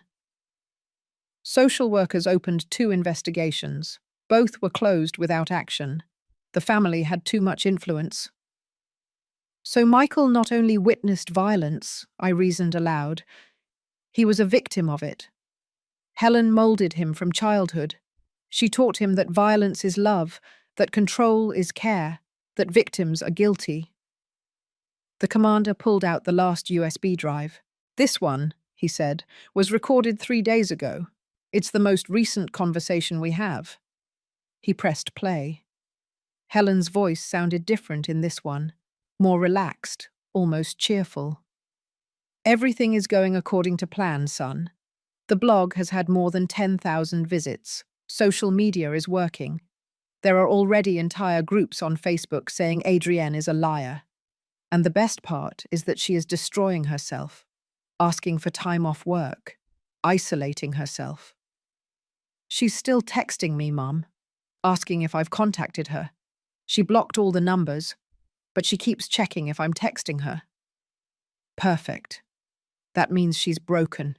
She's doubting. Give me 2 more weeks, and she'll call you herself, begging you to forgive her." "And if she doesn't?" "Then we escalate. I have contacts at the newspaper. We can publish a story about false accusations ruining innocent men's lives. Your case as the central example." "And the trial?" "We're going to win the trial. Your uncle is making sure the case goes to the right judge. And if for some reason it doesn't work, we can always appeal. These kinds of cases can last years. By the time it's over, Adrienne is going to be so exhausted that she'll accept any settlement." "And the mother?" "Audrey." Helen's voice hardened. "That's a different problem. She is stubborn. She won't give up easily. But everyone has a breaking point, Michael. Everyone. Your father thought he was invincible too. He thought he could defy me. And look how he ended up." A cold laugh. Silence in the recording. "Mum? You?" "What, me, son? Do you think your mother is capable of doing what is necessary to protect her family? Well, I am. I always have been. And if Audrey Vance doesn't understand that she must back down, she can also have an accident." "You can't be serious." "I'm completely serious. No one threatens my son. No one takes what is ours. I learned it from my own mother, who taught me that weak women are trampled, but strong women do whatever is necessary to survive. Michael, when you have children, you'll understand. You would do anything to protect them. Anything." The recording ended. The silence in the room was absolute. Adrienne was visibly trembling. I hugged her as the weight of what we had just heard settled in all of us. "It's a confession," I said finally. "A confession of murder and a direct threat against me. It's enough to reopen the investigation into Ray Matthews' death," the commander confirmed, "and to add charges of serious threats against Helen." "But is it admissible in court?" I asked. "These recordings were obtained without a warrant, without consent." "Therein lies the problem," the commander admitted. "Technically, no, but we can use them as a basis to obtain legal warrants, to open official investigations, to get testimonies." "And the anonymous package? Who sent it?"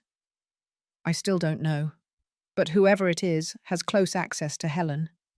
They were in her house long enough to plant devices. They know her routine, and they want her to pay." "A family member?" Adrienne suggested. "Possibly. Or an employee. Or someone who was a victim of Helen in the past and finally decided to act." I got up and walked toward the window of the room. Outside, the city continued at its normal pace. People going to work, children walking to school, street vendors setting up their stands, ordinary life. While we were here, discovering that we had been fighting against something much darker than a simple domestic violence case. We had been fighting against generations of violence, against an entire family system built on abuse, control, and cover-up. "What do we do now?" Adrienne asked behind me. I turned to look at her. My daughter, my beautiful, brilliant daughter, who had had the misfortune of falling in love with the product of this horror. "Now," I said, "we use every piece of this evidence. We reopen Ray Matthews' investigation, we file additional charges against Helen, and we make sure Michael understands that he was raised by a murderer." "Do you think that will change anything?" Adrienne asked. "Do you think that if Michael knows the truth about his mother, he will change?" "No," I said honestly. "Probably not, but he deserves to know the truth. And more importantly, he deserves to have the power he has over you taken away." The commander gathered all the folders. "I will initiate formal proceedings today," he said. "But attorney, I need to warn you about something." "What?" "If we attack Helen this way, if we reopen her husband's case, the whole family is going to counterattack. They're going to use every resource they have. It's going to get ugly." "It's already ugly," I replied. "It can't get worse." But I was wrong. It can always get worse. 3 days after receiving the evidence, things escalated in ways I didn't anticipate.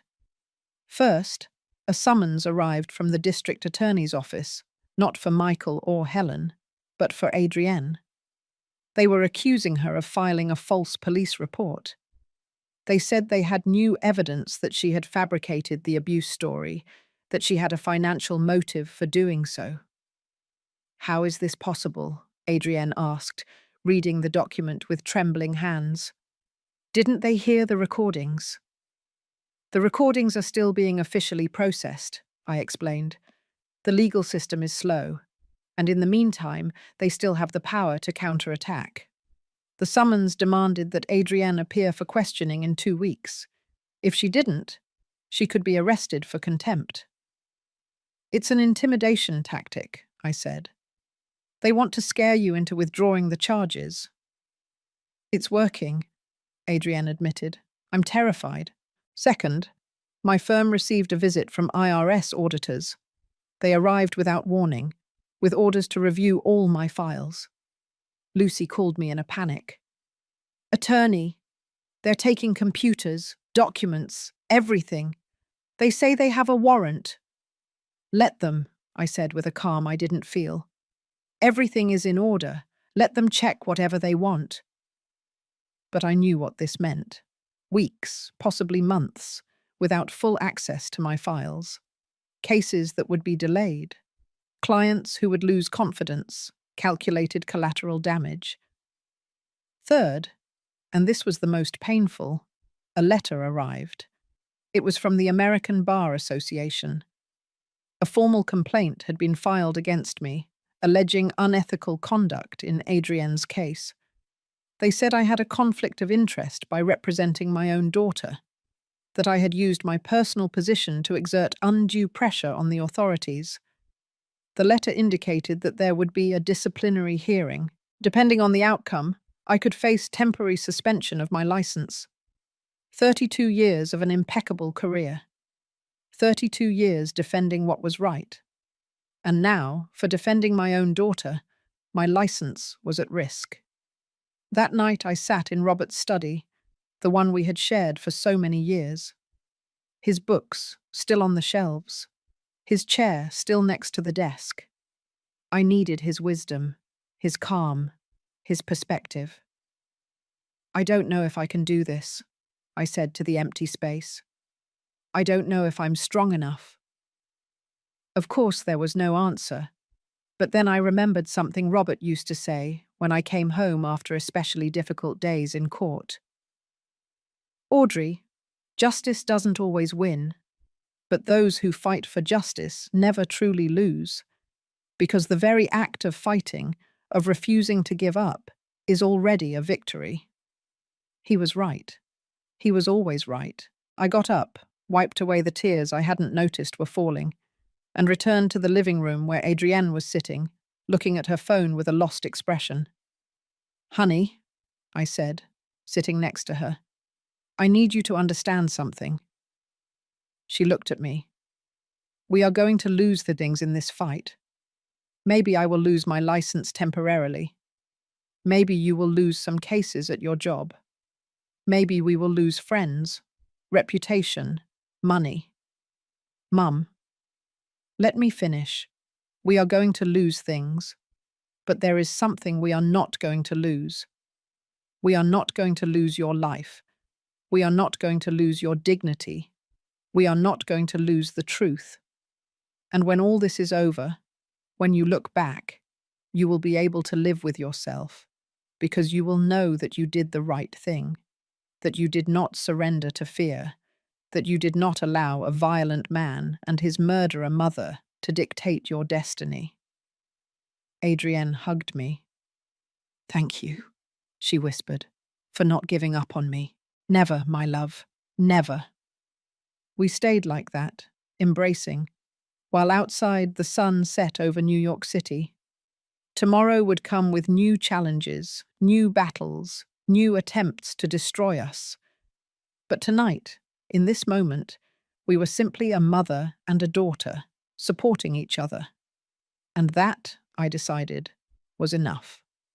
Because the most important moral revelations was not about Helen or Michael.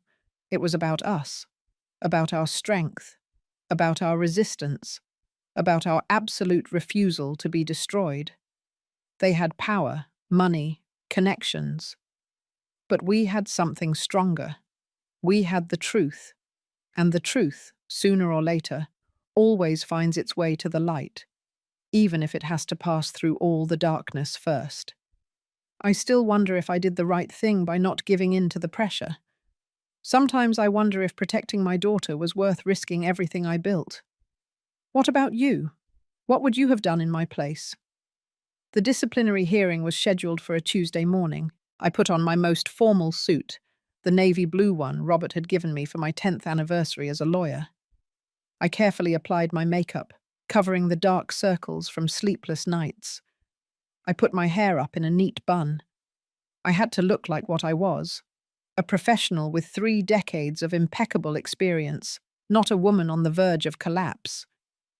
Adrienne wanted to come with me, but I told her to stay home. I didn't need her to see her mother judged for the simple act of protecting her. The Bar Association building was downtown, an old, imposing structure with those columns that are supposed to inspire respect for justice. That morning, it only inspired disgust. The hearing room was on the 3rd floor. When I walked in, there was a panel of 5 lawyers sitting behind a long table.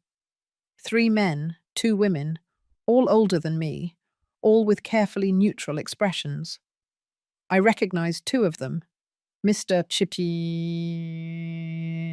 Arthur Bell, a corporate lawyer who had always looked down on those of us who specialized in family cases, and Ms. Patricia Harris, who 30 years ago had been my classmate in law school. We hadn't spoken in a decade. "Attorney Vance," said the panel chairman, a man of nearly 70 named Richard Wells. "Thank you for appearing." As if I had a choice. I sat down in the chair across from them, alone. My lawyer, a colleague who had offered to represent me at no cost, was sitting behind me. But this was my battle. "This hearing," Mr. Wells began, "has been convened to review a complaint filed against you for alleged unethical conduct in the case against Mr. Michael Matthews. Do you understand the charges?" "I understand them," I said in a firm voice, "and I completely reject them. The complaint alleges that you have a conflict of interest in representing your daughter, that you used your personal influence with authorities to expedite an arrest without due investigation, and that you have conducted a defamation campaign against Mr. Matthews and his family." Every word was a carefully constructed lie, but presented with that formal legal language, it sounded almost credible. "Mr. Wells," I said, "my daughter was a victim of domestic violence in my presence. I was a direct witness. There is no conflict of interest in protecting a victim, especially when that victim is your own daughter.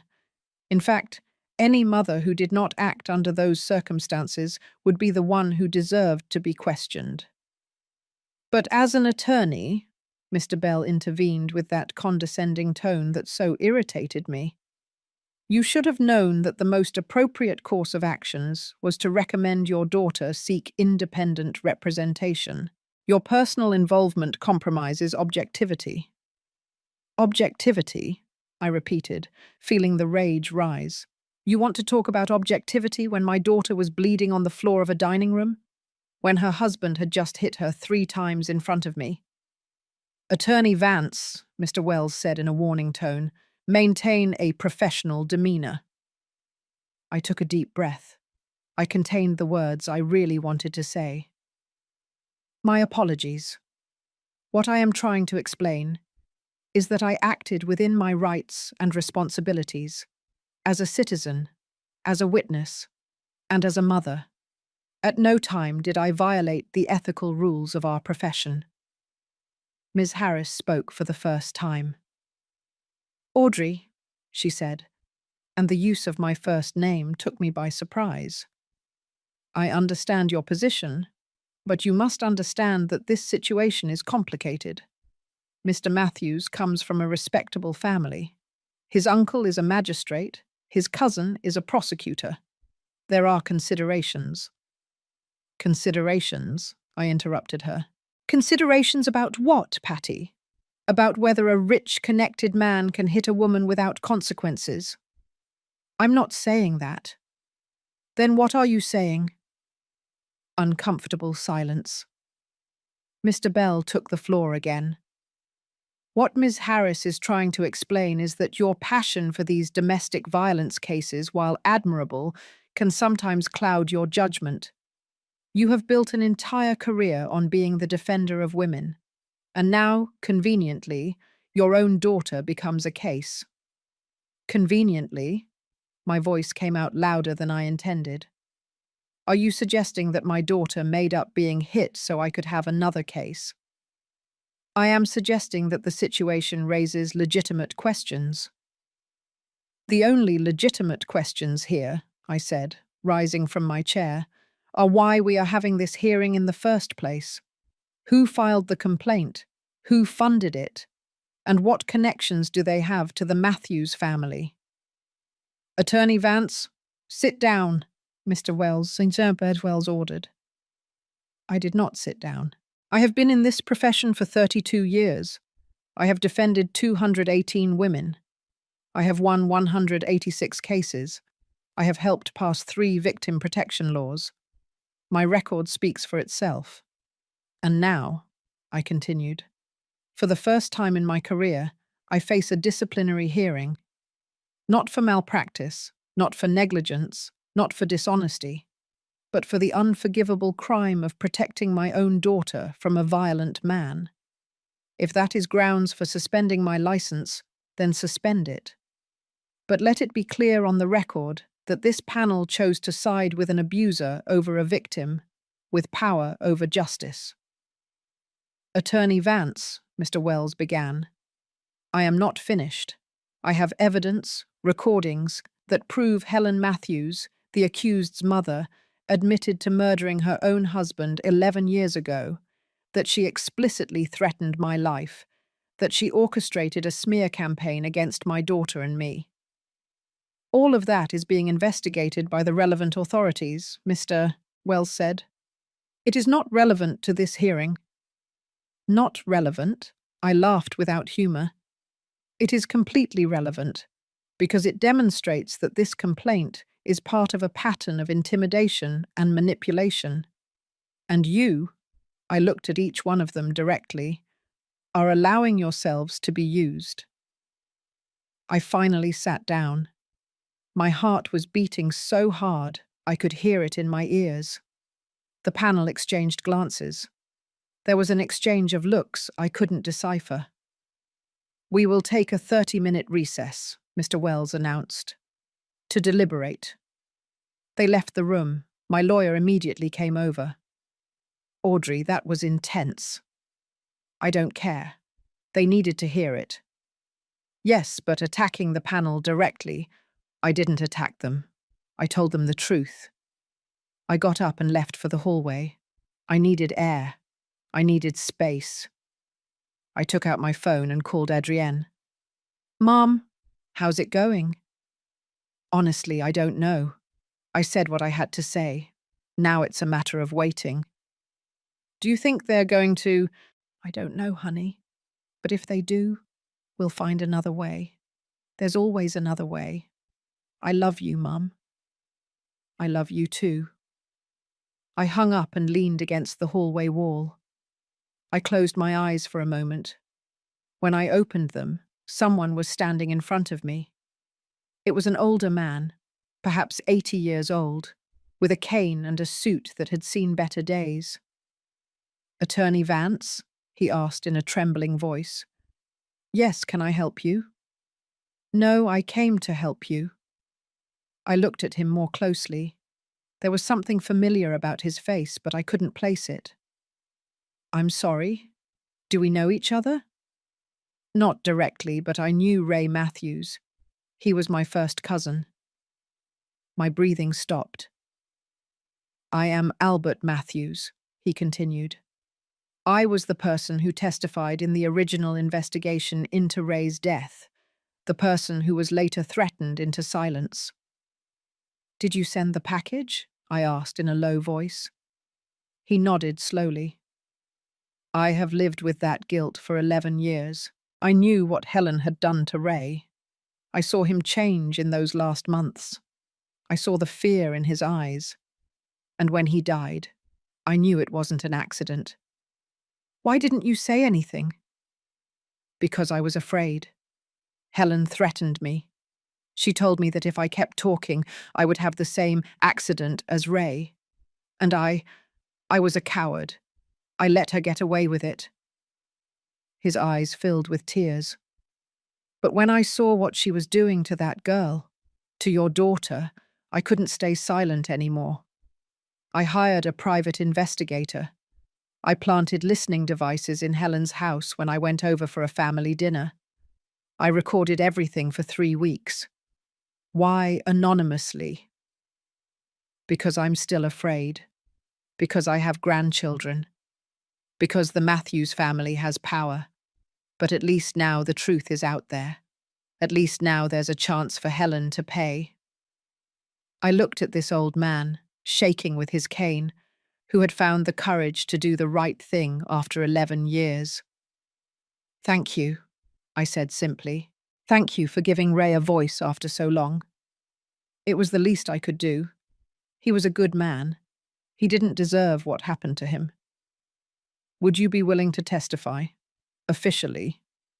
He hesitated. If they guarantee me protection, then yes, it's time for this to end. It's time for Ray to have justice. I gave him my card. I promised him that Commander Vance would contact him to arrange protection. When he left, limping with his cane down the hallway, I felt something I hadn't felt in weeks. Hope. The 30 minutes turned into an hour, then 2. Finally, I was called back into the room. The 5 panel members were seated again. Their expressions were illegible. Mr. Wells spoke. Attorney Vance, this panel has carefully reviewed the evidence presented, the allegations against you, and your defense arguments. We have decided to temporarily suspend this hearing. What? I couldn't contain my surprise. Given the new revelations regarding the Matthews case and the evidence being processed by criminal authorities, we deem it premature to issue a judgment on your professional conduct at this time. The hearing will be postponed indefinitely, pending the resolution of the criminal case. Your license will remain active during this time. It wasn't a victory, but it wasn't a defeat either. It was a postponement, a temporary truce. However, Mr. Wells continued, it must be clear that if it is determined at any point that you acted unethically, this hearing will be resumed. I understand, I said. You may leave. I got up. I didn't say anything else. There was nothing more to say. When I left the building, the sun was at its highest point. It was hot. The city was bustling with normal life. I called Adrienne immediately. They didn't suspend me, I said as soon as she answered. They postponed the decision. Is that good? It's the best we could hope for today. I'll make coffee when you get home. The apple cider kind, the way Dad liked it. Perfect, honey. Perfect. But as I drove back to Georgetown, I didn't feel relieved. I felt exhausted. Exhausted from fighting. Exhausted from defending ourselves. Exhausted from having to justify every action, every decision, every word. I arrived home and found Adrienne in the kitchen, as promised. The smell of hot apple cider, cinnamon and brown sugar filled the house. It reminded me of Robert. It reminded me of quiet Sundays. It reminded me of a life that no longer existed. Mum, Adrienne said, serving me a cup. Are you all right? Yes, I lied. Just tired. There's something I need to tell you. Something in her tone put me on alert. What happened? I got a call from the pharmaceutical company. My stomach sank. They officially fired me. They said my indefinite leave has turned into contract termination, by mutual agreement, according to them, to avoid scandal. Adrienne. It's not your fault, Mum. It's just that I'm losing everything. My career, my friends, my reputation. Everything I worked for 10 years is crumbling. I watched her sit on the kitchen counter with that same defeated posture I had seen in hundreds of victims throughout my career. And I realized something terrible. We were losing. Not legally, not yet. But we were losing the war of attrition.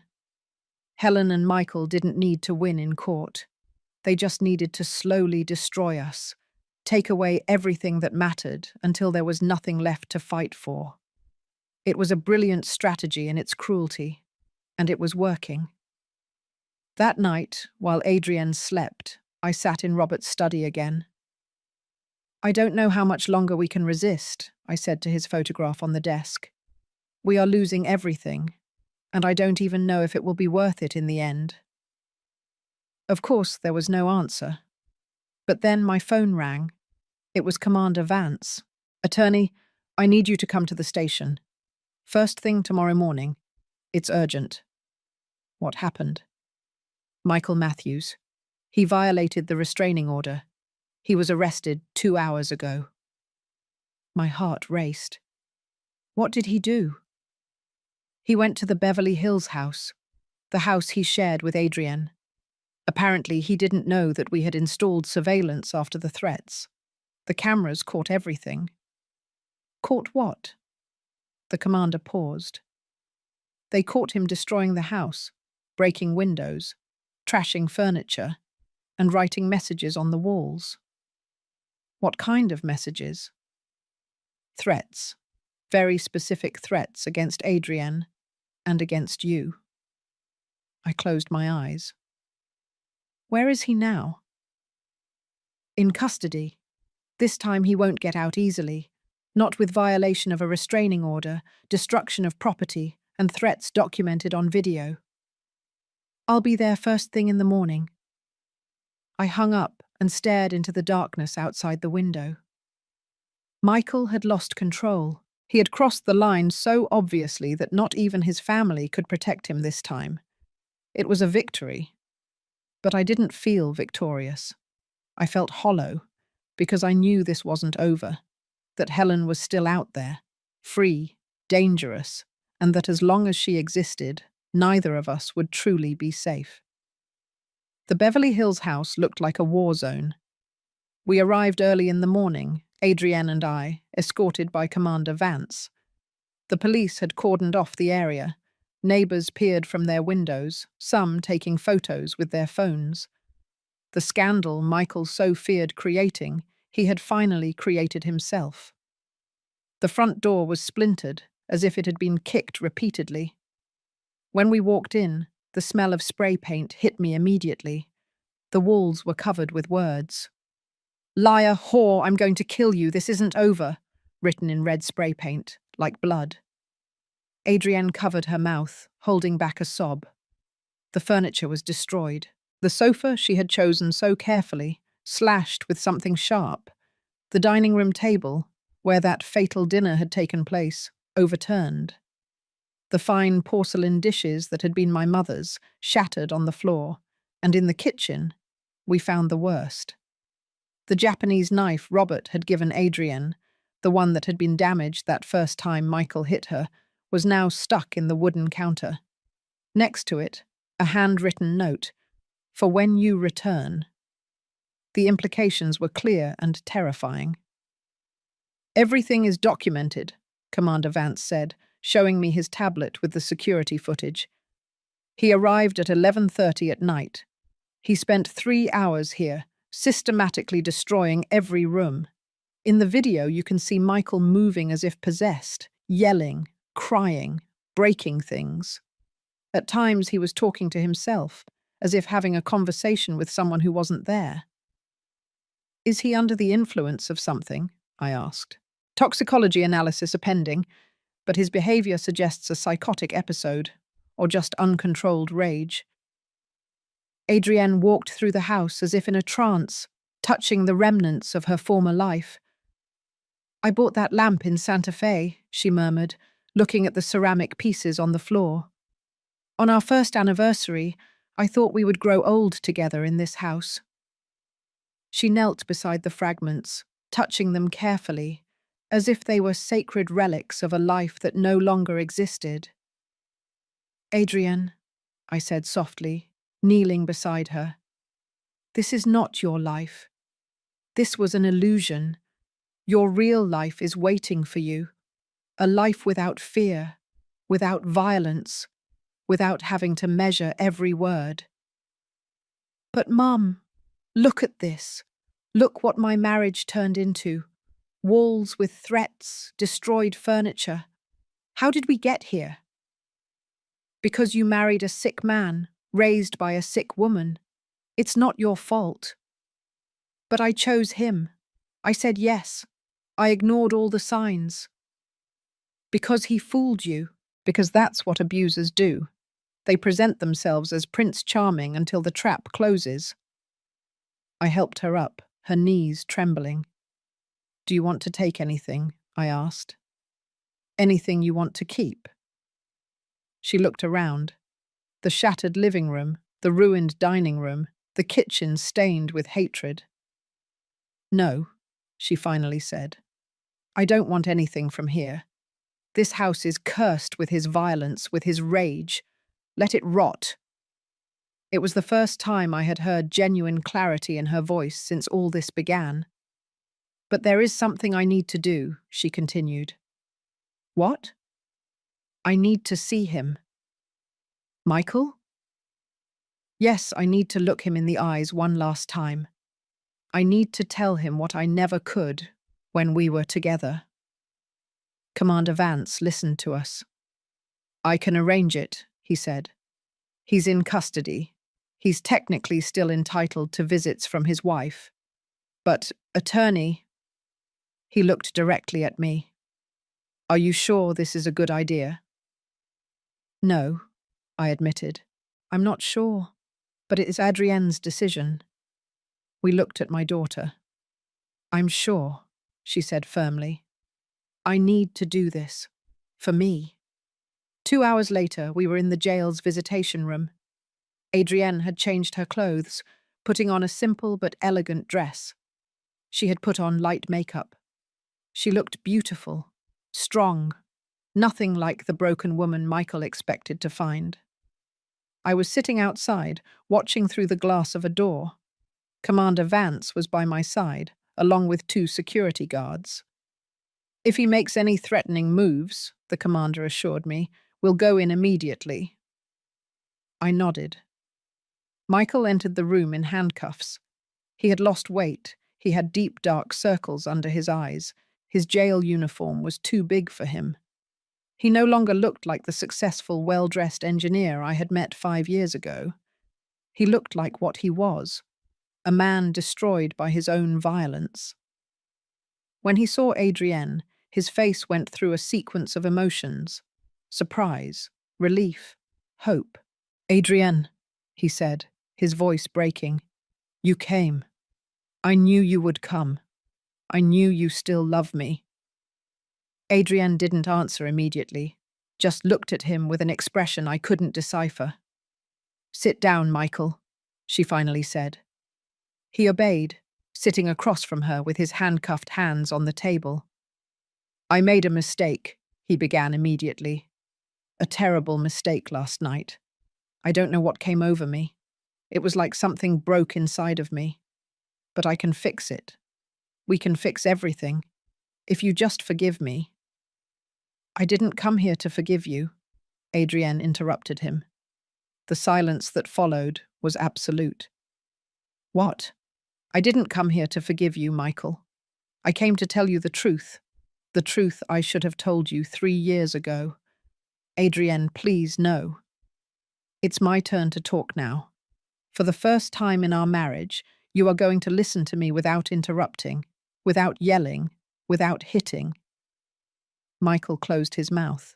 Something in Adrienne's tone must have told him that this time was different. When I met you, she continued, I thought you were everything I had ever dreamed of. Smart, successful, charming.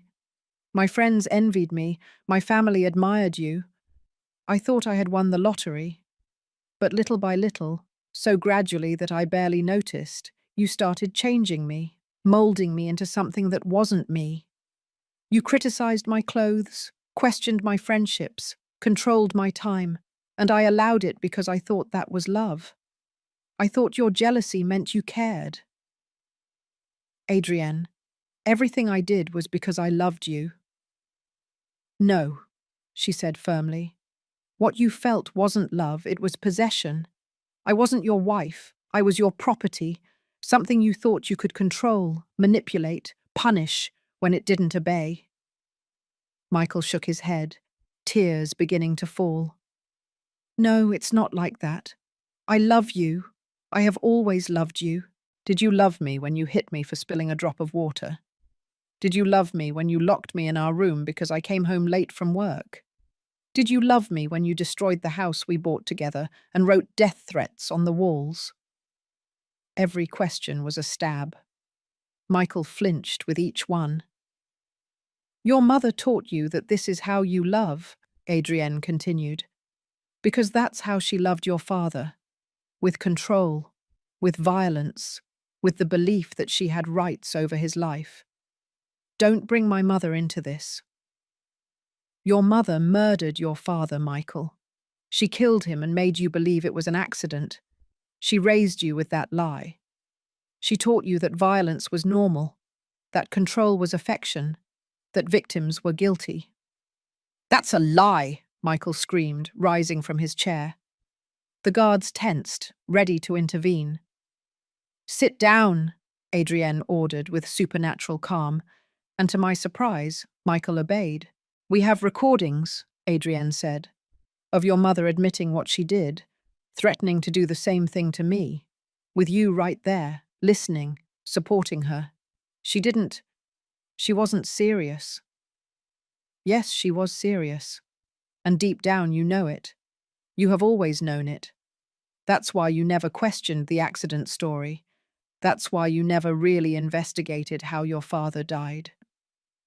Michael fell apart, literally bending over the table, sobbing. I don't know who I am without her, he admitted through tears. I don't know how to be. She is all I have. And that, Adrienne said, is precisely the tragedy, because you could have been different.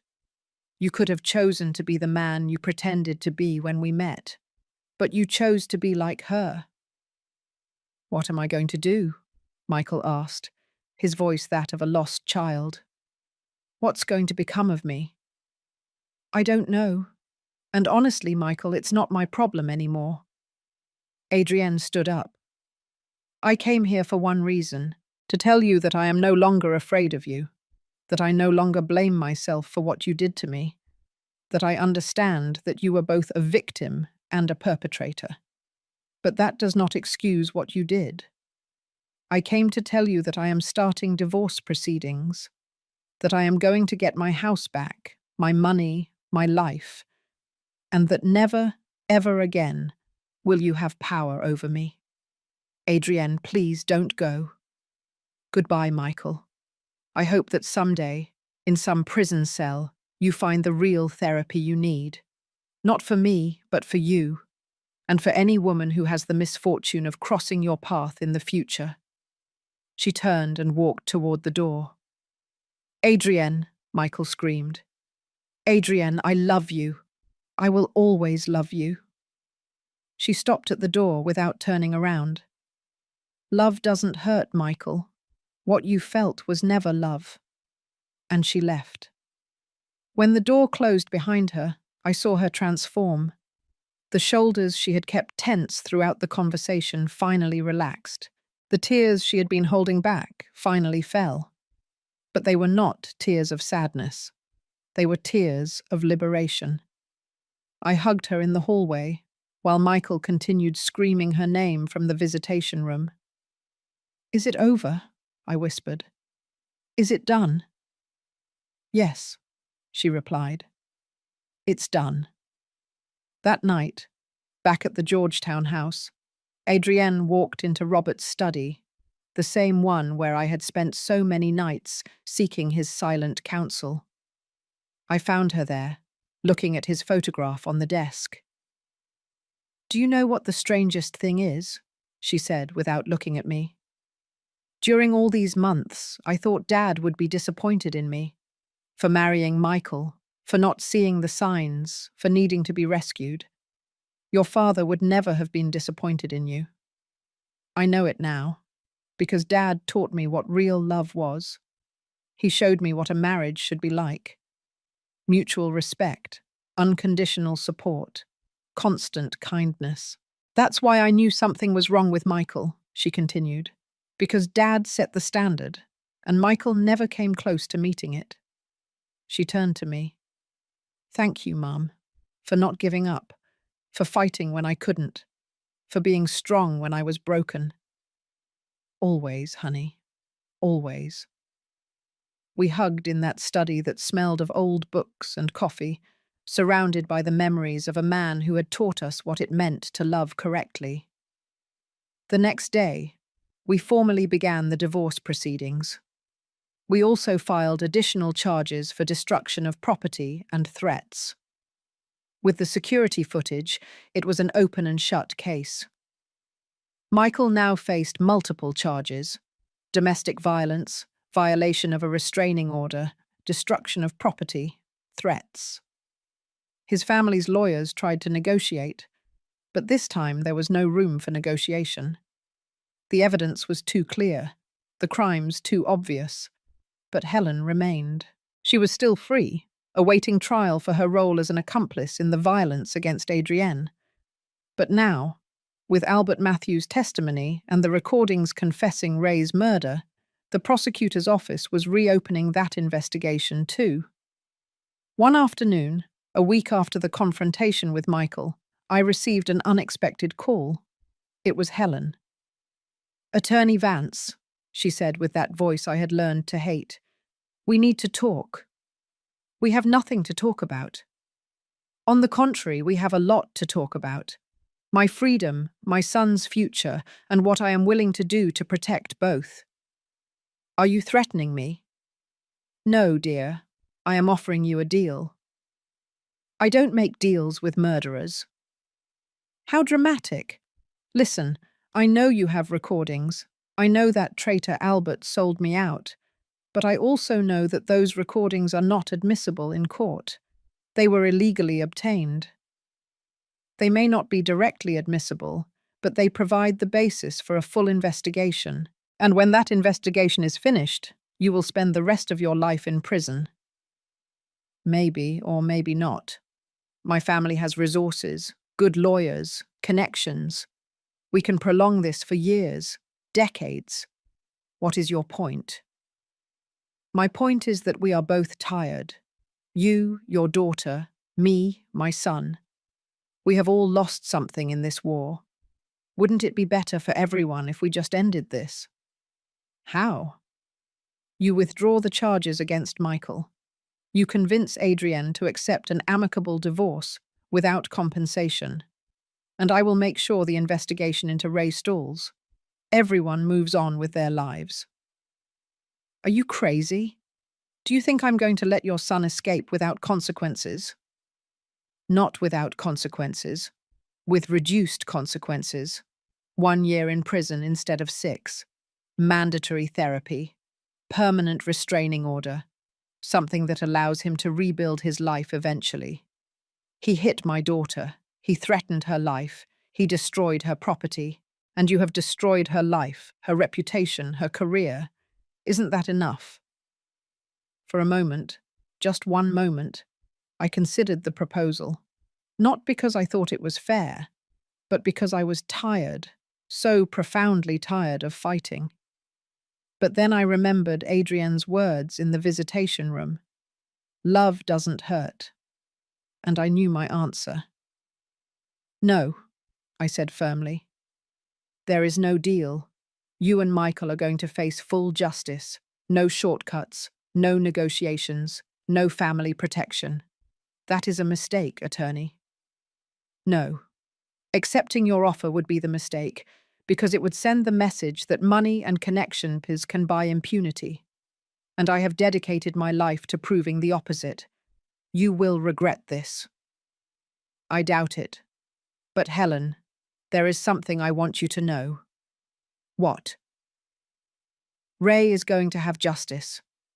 Finally, after 11 years, his death is going to be properly investigated. His name will be cleared. And you are going to face what you did to him. You can't prove anything. I have your confession on audio. I have Albert's testimony. I have the original forensic reports with the doctor's notes. And I have something else. What? I have time. All the time in the world to make sure you pay. I hung up before she could respond.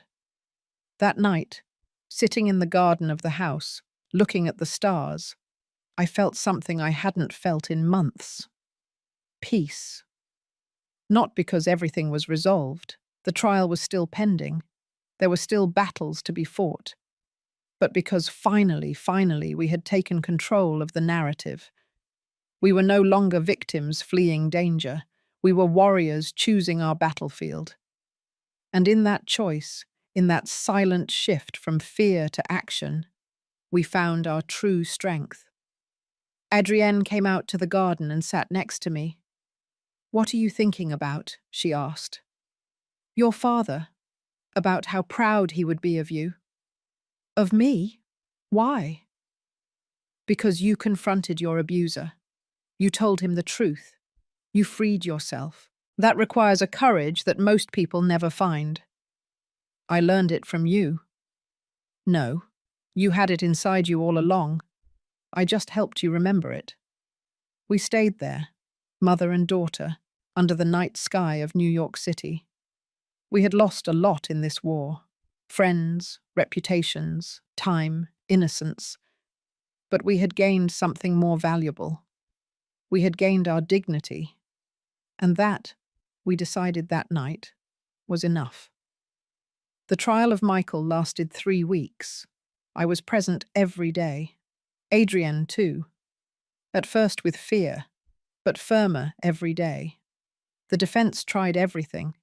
They pleaded temporary mental disorder. They argued that Adrienne had provoked him.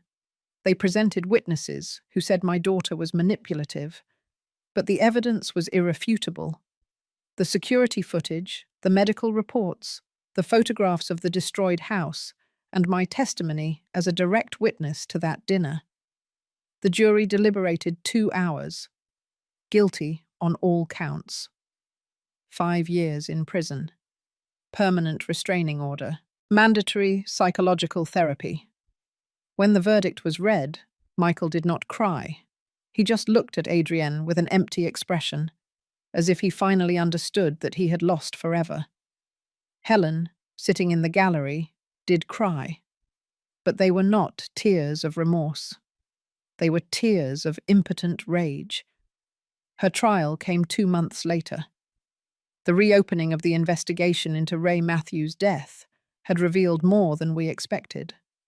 Testimonies from neighbors who were never heard. Medical records that demonstrated a pattern of injuries on Ray. Financial records that showed how Helen had taken total control of her husband's accounts months before his death. And the recordings. Those darn recordings where she confessed everything. Helen's lawyers fought hard. They argued that the recordings were inadmissible, that Albert's testimony was prejudiced, that there was no physical evidence after 11 years. But the judge, a woman of 60 years old, with a reputation for being inflexible in violence cases, allowed much of the evidence to be presented. The trial lasted 5 weeks. It was exhausting, painful. Every day revealed new layers of Helen's darkness. The final verdict, guilty of felony battery in the case of Adrienne, guilty of obstruction of justice for the cover-up of Ray's death, 12 years in prison. When the judge read the sentence, Helen finally lost her composure. She screamed. She called the judge corrupt. She pointed at me and yelled that I had destroyed her family. "You destroyed your own family," I replied calmly. "I just made sure you paid for it." They took her out of the room in handcuffs, still screaming threats. But in her eyes, I saw something I hadn't seen before. Fear. Real fear of what awaited her. 12 years in prison for a 64-year-old woman meant she would probably die there. And for the first time in this nightmare, I didn't feel satisfaction, only sadness for all the pain this woman had caused, for the lives she had destroyed, including that of her own son. 6 months after the trial, Adrienne received a letter. It was from Michael, from prison. She hesitated to open it. We sat in the kitchen for half an hour, looking at the closed envelope. "Do you want me to open it?" I offered. "No, I need to do it." She opened it with trembling hands. The letter was short, handwritten with shaky handwriting. "Adrienne, I don't expect you to read this. I don't expect you to forgive me. I just needed to write these words, even if they never reach you.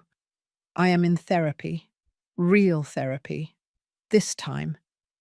I have started to understand what my mother did to me, what I did to you, the cycle of violence that I repeated without even realizing it. My therapist asked me last week if I was ever truly happy in our marriage. It took me days to realize that the answer is no. because it wasn't happiness I felt. It was control. And when I lost that control, I was so terrified that I responded with violence. I know I will spend years here. I deserve it. But I want you to know something. You were right. About everything. My mother killed my father. I knew it always, on some deep level that I never wanted to acknowledge, and I chose to become her because it was easier than facing the truth. I am not asking for forgiveness. I don't deserve it. I just ask you to live, to be happy, to find the love I could never give you. And if you ever have a daughter, teach her what I never learned. That love does not control. It does not hit. It does not destroy. Love liberates. Michael. Adrienne finished reading with tears falling onto the paper. Do you think he's sincere? She asked. I think he's beginning to see the truth. If that will turn into real change, only time will tell. Should I answer? Do you want to? She thought for a long moment. No, because anything I say to him would make it about him, about his redemption, about his process, and I am no longer part of his story. She folded the letter carefully and put it away in a drawer. But I'm going to keep it as a reminder that even monsters of Chinsomatons are human, sick, broken, but human. That same month we received news about the Matthews family. Magistrate Edward Matthews, Michael's uncle, resigned from his position after an internal investigation revealed that he had inappropriately used his influence in multiple cases, not just ours. The prosecutor cousin also faced charges for obstruction of justice. The family that had seemed so powerful, so untouchable, was crumbling. Not because of our direct actions, but because finally someone had shone a light on their shadows. And roaches always run when the light is turned on. Christine Douglas, Helen's friend who had called to intimidate me at the beginning, posted a public apology on her Facebook. She said she had been misled, that she didn't know the full truth, that she supported victims of violence. It was a lie, of course. She was just trying to save her reputation, but I ignored her. She was no longer worth my energy. Adrienne sold the Beverly Hills house. She couldn't bear the idea of going back there, and I completely understood. With the money, plus the compensation the judge ordered Michael to pay, she bought a small but bright apartment in Brooklyn. A new place, without memories, without ghosts.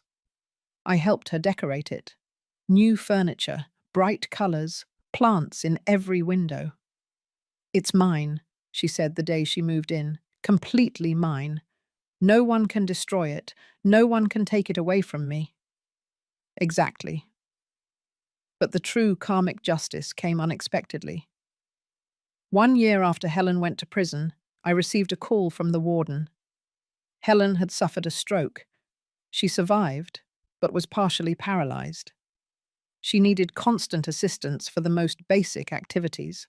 The woman who had controlled everything, who had exerted absolute power over her family, now depended completely on others to eat, dress, move. Is it terrible that I don't feel sorry? Adrienne asked me when I told her. No, it's human. She never felt sorry for her victims, but I don't feel happy about her suffering either. That, I said, is what makes you different from her. That is what makes you better. Life, we discovered, has a poetic way of collecting its debts. Michael, the man who used his strength to control, now lived in a cell where he had no control over anything. Helen, the woman who had taken Ray's mobility and life, had now lost her own mobility. And we, the ones who had been pushed, hit, threatened, now walked free. It wasn't revenge, it was balance. The universe, finally, finding its midpoint. 2 years after the arrest, Adrienne got a new job at a smaller company, but with a boss who valued her talent and respected her boundaries. She started going out with her friends again. Some of the old ones came back, apologizing for abandoning her. Adrienne forgave them, but kept her distance. She had learned who her true allies were. She even started dating someone new, a doctor she met at a conference, gentle, patient, with no need to control her. "He's so different, ain't it, Mum?" she told me one afternoon while we were having coffee in her apartment. "He asks my opinion. He respects when I say no.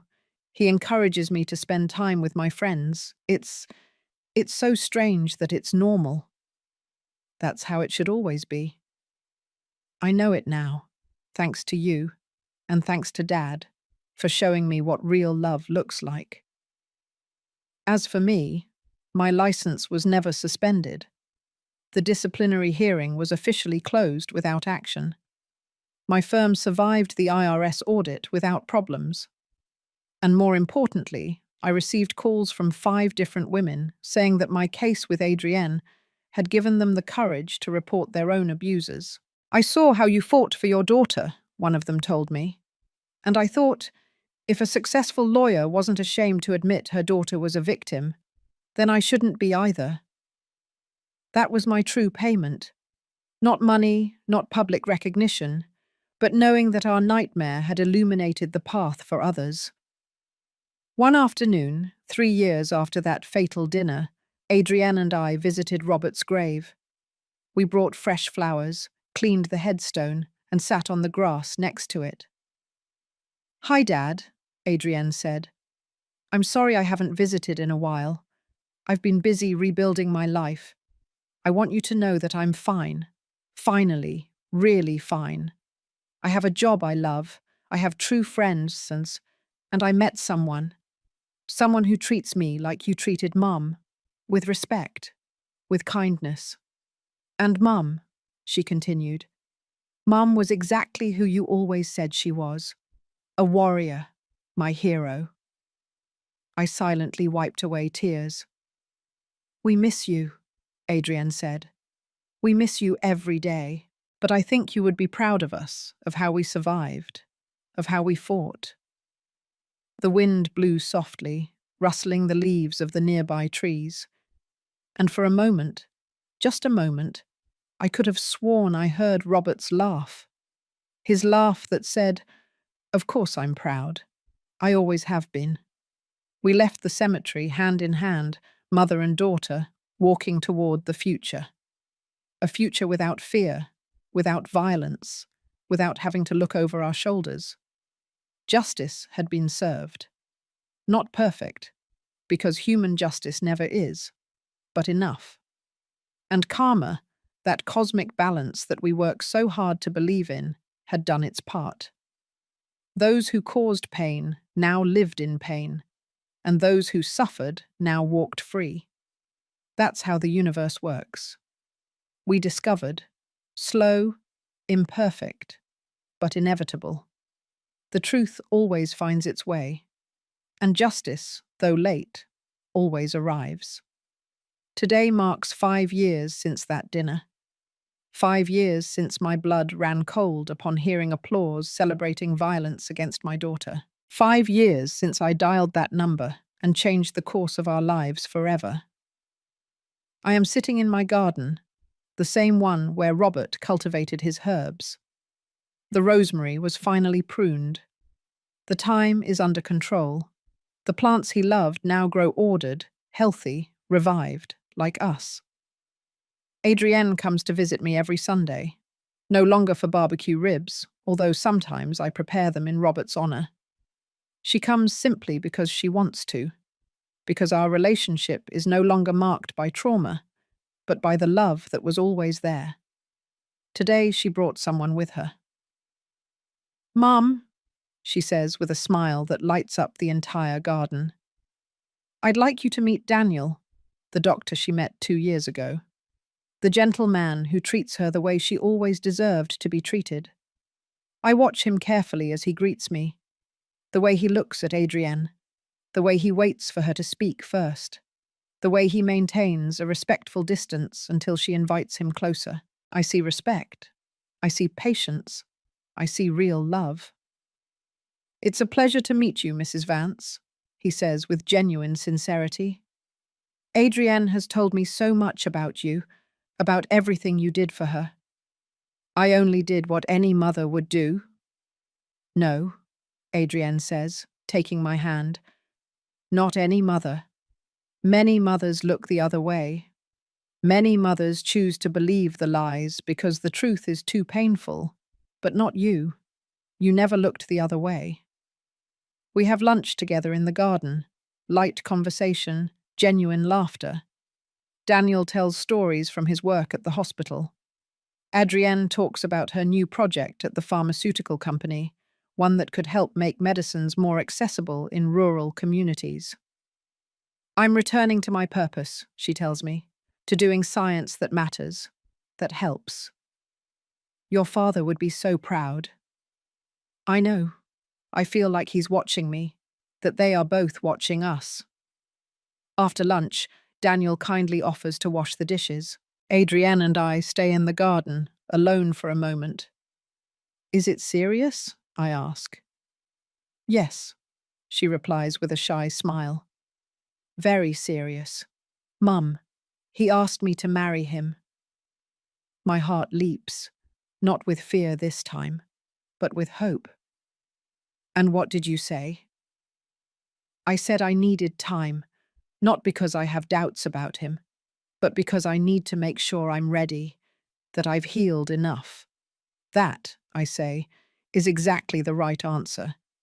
It shows that you've learned, that you know your worth. I also told him that before I could say yes, he needed to know my whole story, the violence, the trial, everything. I don't want secrets in this relationship. And how did he react?